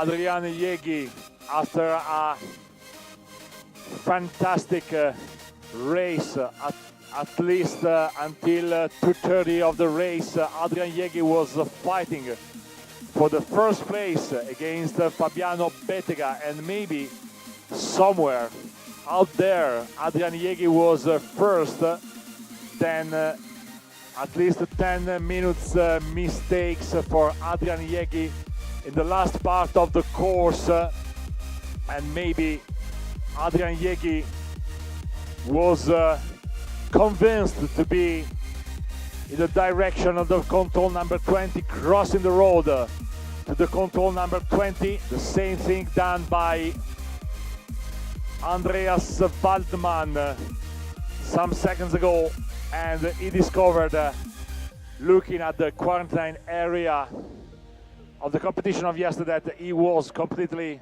out of order. Now Adrian Jeghi is coming back. He has to climb some control levels in order to take west and go to the control number 20, Andreas Waldmann. Very soon, at the last control, he is at the last control for a possible long podium for Austria. The long podium for sure will be for Austria. Andreas Waldmann against Georg Koffler. Bettega on Ludwig, on Bogar, Pour, Berto, and now here we are with Andreas Waldmann, new 6th place for Andreas Waldmann at the finish line. Andreas Waldmann pushing for the 6th place. It's a yes for Andreas Waldmann. Only 43 seconds behind Armel Berto, 6th place. Bettega, Ludwig, Bogar is the podium, then Pour, France, Berto, France, Waldmann, Austria, Koffler, Austria, Dalla Valle, Italy, Tommy Nykänen, Finland, and Flori Schneider, Switzerland. This is the top 10. I want to wait Adrian Jeghi, because he was one of the heroes of this competition. And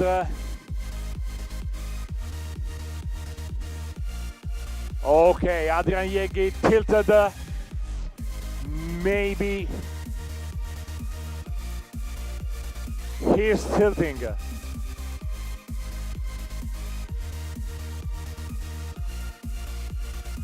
He could be completely exhausted. The control number 20 is becoming a sort of nightmare for Adrian Jeghi, one of the best bikers for 2/3 of the competition. Able to be in the very first place, shoulder to shoulder with Fabiano Bettega, who won the competition at the end.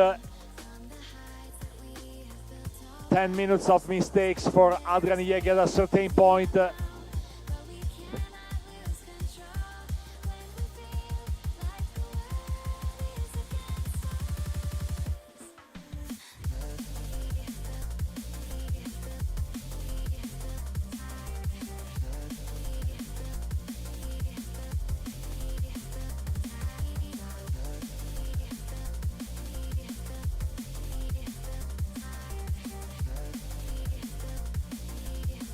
Big mistake for Adrian Jeghi going to the 18th control, and then the situation started being worse than ever.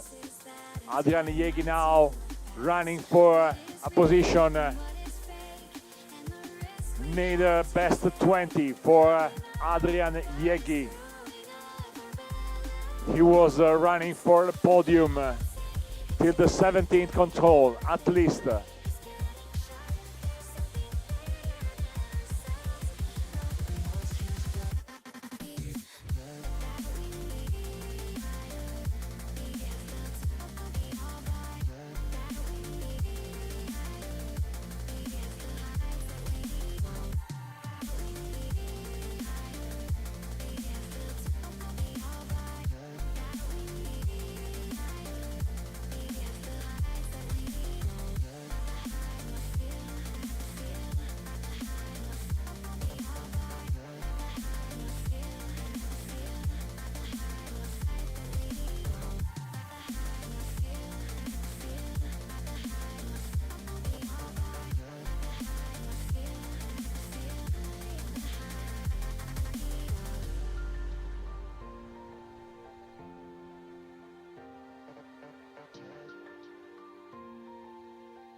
Adrian stopped the course for at least 3 minutes, and now he's at the diversion.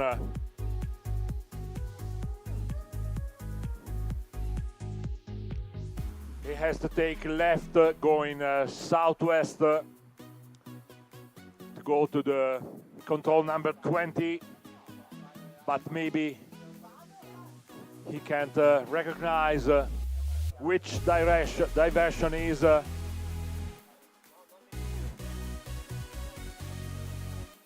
the one where he is right now. The map is a sort of puzzle, and I saw something about OK South West, and Adrian Yegi will be able very soon to find the control number 20.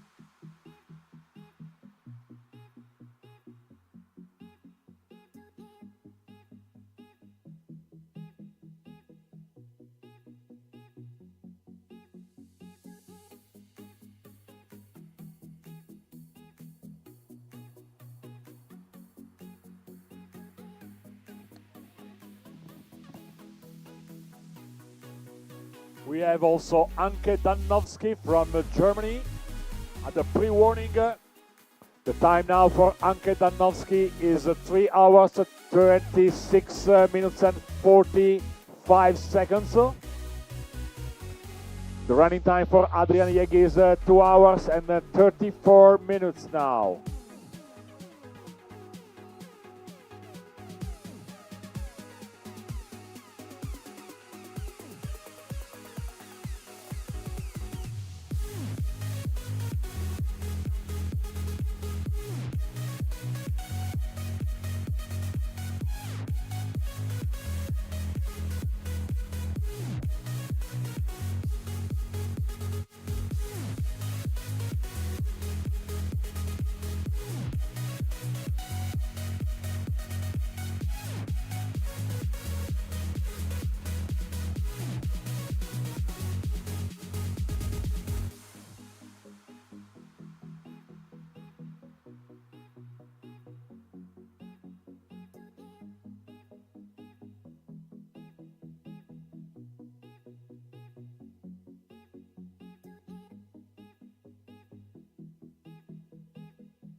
Bepi Simoni e Jaime Origi, please. Bepi Simoni, please, to the speaker position as soon as possible. Bepi Simoni, al più presto possibile alla postazione radio, grazie.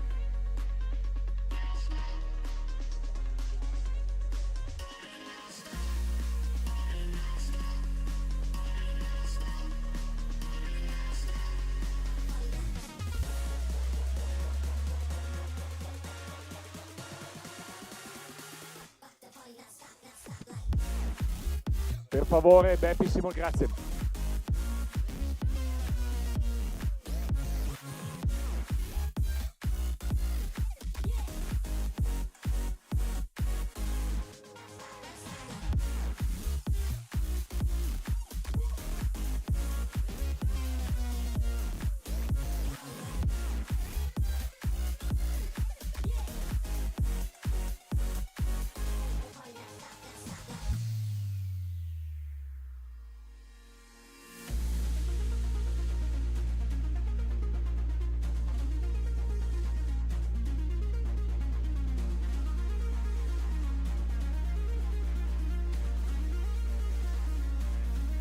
And here we are.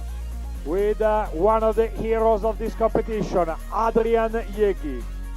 The time is 2 hours, 36:41. The position is the number 21, Adrian Jegi.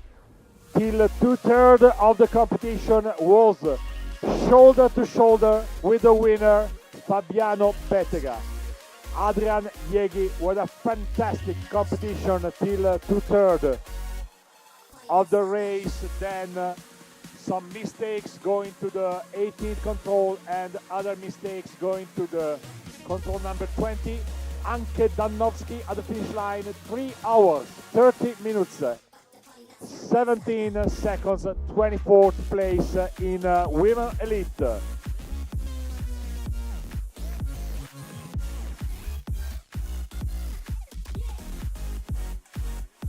And here we are with a short recap of the ranking. The winner in Men Elite, Fabiano Bettega, Italy, 2 hours, 9 minutes and 34 seconds. Second place for Wojciech Ludwig. Third place for Christophe Bogar, both from Czech Republic, from Czechia.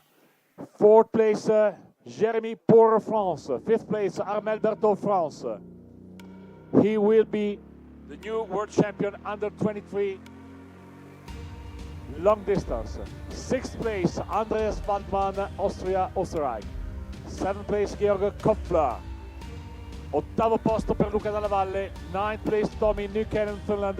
10th place for Florin Schneider, Switzerland. In the women class, the winner and also world champion under 23, Karina Nurminen. Second place for the Danish, Camilla Søgaard. Third place for the Danish, Nicoline Spittorp. Fourth place from Lithuania, Gabriele Andrasiuniene.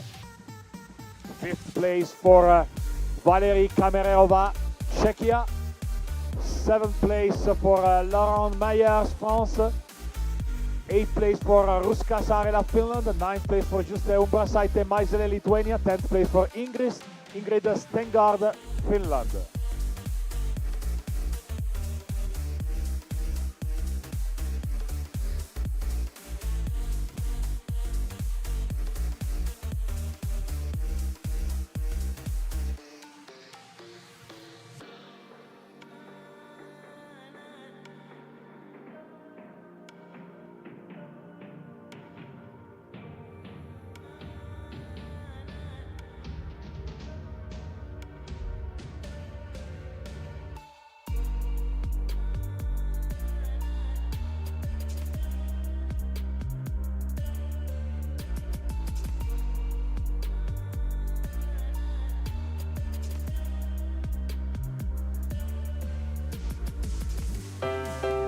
TP-Link Omada is a smarter end-to-end cloud solution dedicated to business networking, integrating gateways, switches, access points, and more into a full software-defined networking solution.